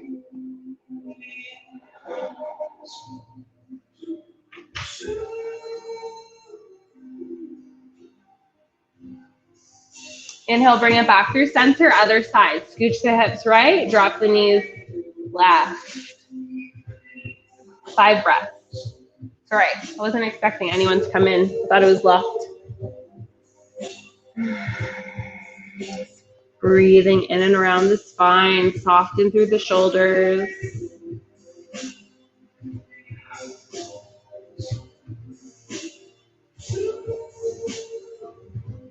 And bring it back through center. Pull the knees in towards the chest. You're gonna squeeze the knees in. Wrap your arms around your shins, lift your head. Take an inhale. Exhale, squeeze, trying to touch nose to knees. Inhale. Exhale, squeeze. Inhale. Exhale, Shavasana. How we started out, or any comfortable lie down position that you choose. I like to end with, if you were stretching the hips already, you want to keep stretching them, soles of the feet together, knees fall to the sides. You can have this same diamond shape with the arms. If you're in Shavasana, arms and legs are straight, shoulders under, palms up, heels in, toes out. And wherever you are, start to finally relax through the limbs, through the wrists, through the ankles, toes, neck, core. Everything soft. And just taking at least 30 seconds, 1 minute here, fully resting the body, relaxing the breath. Let's take a couple clearing breaths together to end our practice. Deep breath in through the nose. Sigh it out. Once more, inhale. Exhale.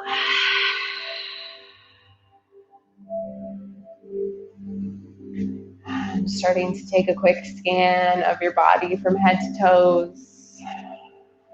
Noticing any sensations, any tension, any energy flowing through you.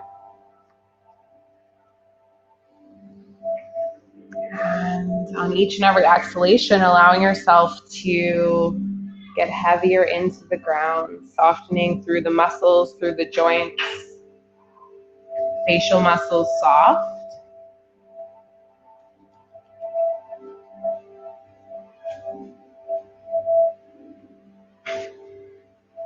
I'm just letting you guys know it is 24, so we are done. You do want to hang out to this Shavasana song for a couple more minutes. There you are. Hi. Hi. Oh, thank you. I'm so sorry. Kids were coming in and out. A kid just ran out, and I was like, "Hi, Maya." Oh my goodness, I'm so sorry. That is okay. That is fine. Because I was like, oh my God, after giving birth to 2 puppies, I see I am out of breath and out of shape. I feel you. I had 1 baby, and I'm just like. So yes, I was like, oh my God, I got to get myself together back into the yoga. I said it every time, but this time I felt it. I see that I need to, so I need to stretch more. Come to my class, the virtual classes. Yeah, where are they? Wait, where do I go? For real? I teach them over Zoom. Like I teach in studio as well, but the virtual classes are Monday, Wednesday, and Friday at noon. So I teach those since October. Yeah, I've been teaching those. Okay, where do we go for where do we go? It's just jamiecavins.com, but I can just write it in the chat. Yes, can you please? Thank you. Yeah. Or you can just also email me. I'll just write it all. You see, I had to have me in 2 different ways because I was like, I can't see her. I had to put you on the screen as well. Oh my goodness. Did you try it though? Oh no, it's hard.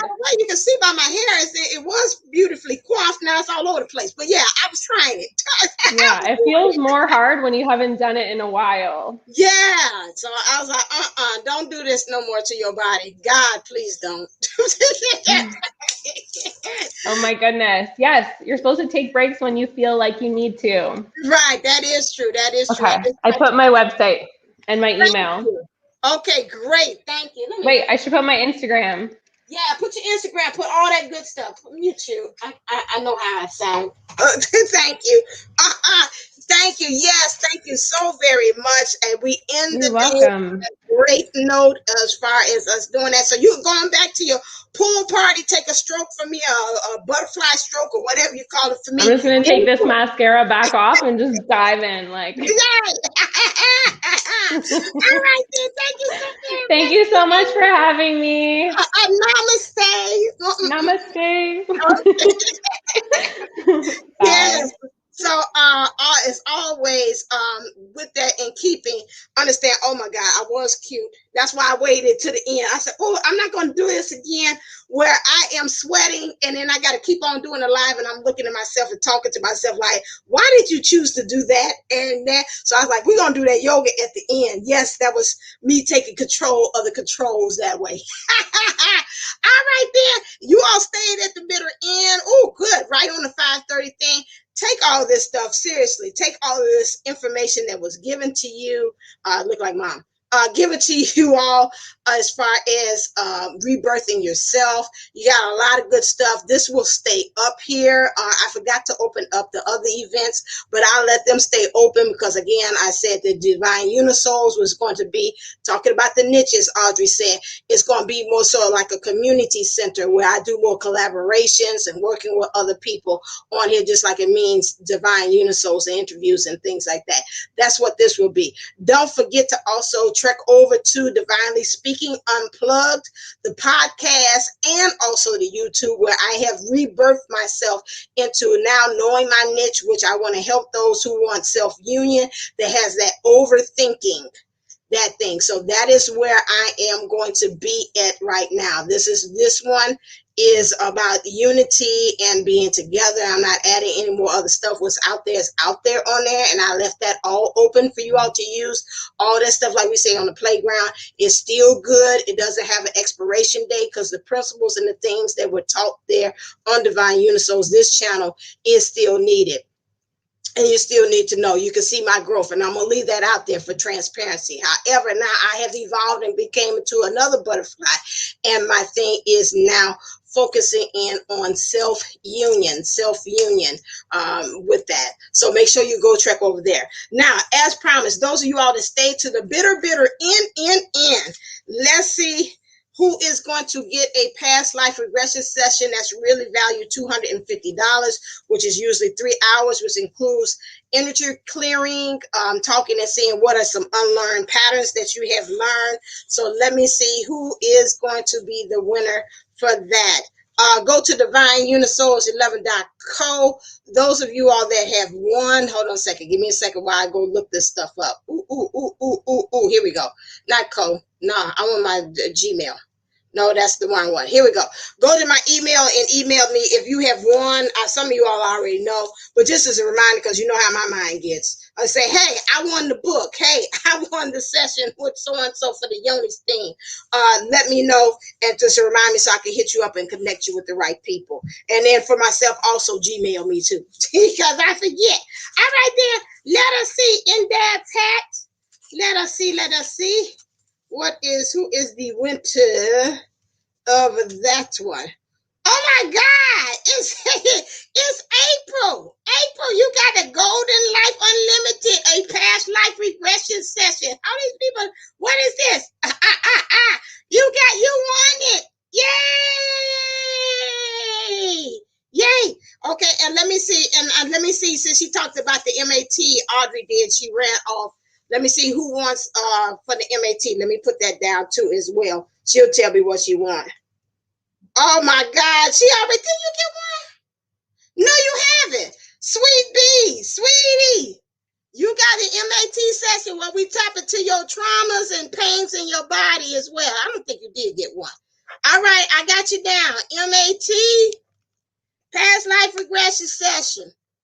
That's going to be interesting. Okay. I was just ready to congratulate whoever. That was you. All right, then.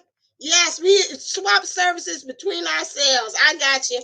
All right, then. Thank you so very much for staying in there and hanging in with us to the bitter end on this thing. I hope that you have enjoyed and you have been blessed by the speakers and all this good stuff that I know I enjoy. I learned from you all as well. I just let you all just shine because it's about you all and get your things out there. Some things I don't know and how we swap energies and swap knowledge that we have known throughout. So as always, enjoy the rest of this Sunday. Drink lots of water, especially after you've done the yoga. Look at this over again if you need to get some more of that energy stuff. Like people say, they felt good with April when she had did her stuff and the drums, it cleared out so much. This will be up out there for you all to go back and revisit along with the other events. All right, then, as always, stay uplifted, stay motivated, stay ascended. Namaste and Namago. Mwah. Love you so very much. I'll be seeing you on Divinely Speaking Unplugged. Ooh, a big spirit went straight across my face right there. I seen it. Shoot. There you go. So the spirits are here. All right there. And our ancestors. Honor them. Go out there and be great. Go and rebirth a new you. Clear out those bloodlines and be a dynamic person, the greatest version of yourself that you know yourself to be from this day forward. All right then. Love you. This ends our broadcast. I know it's over. See you. You ain't got to go home, but you got to get out of here. All right then. See ya.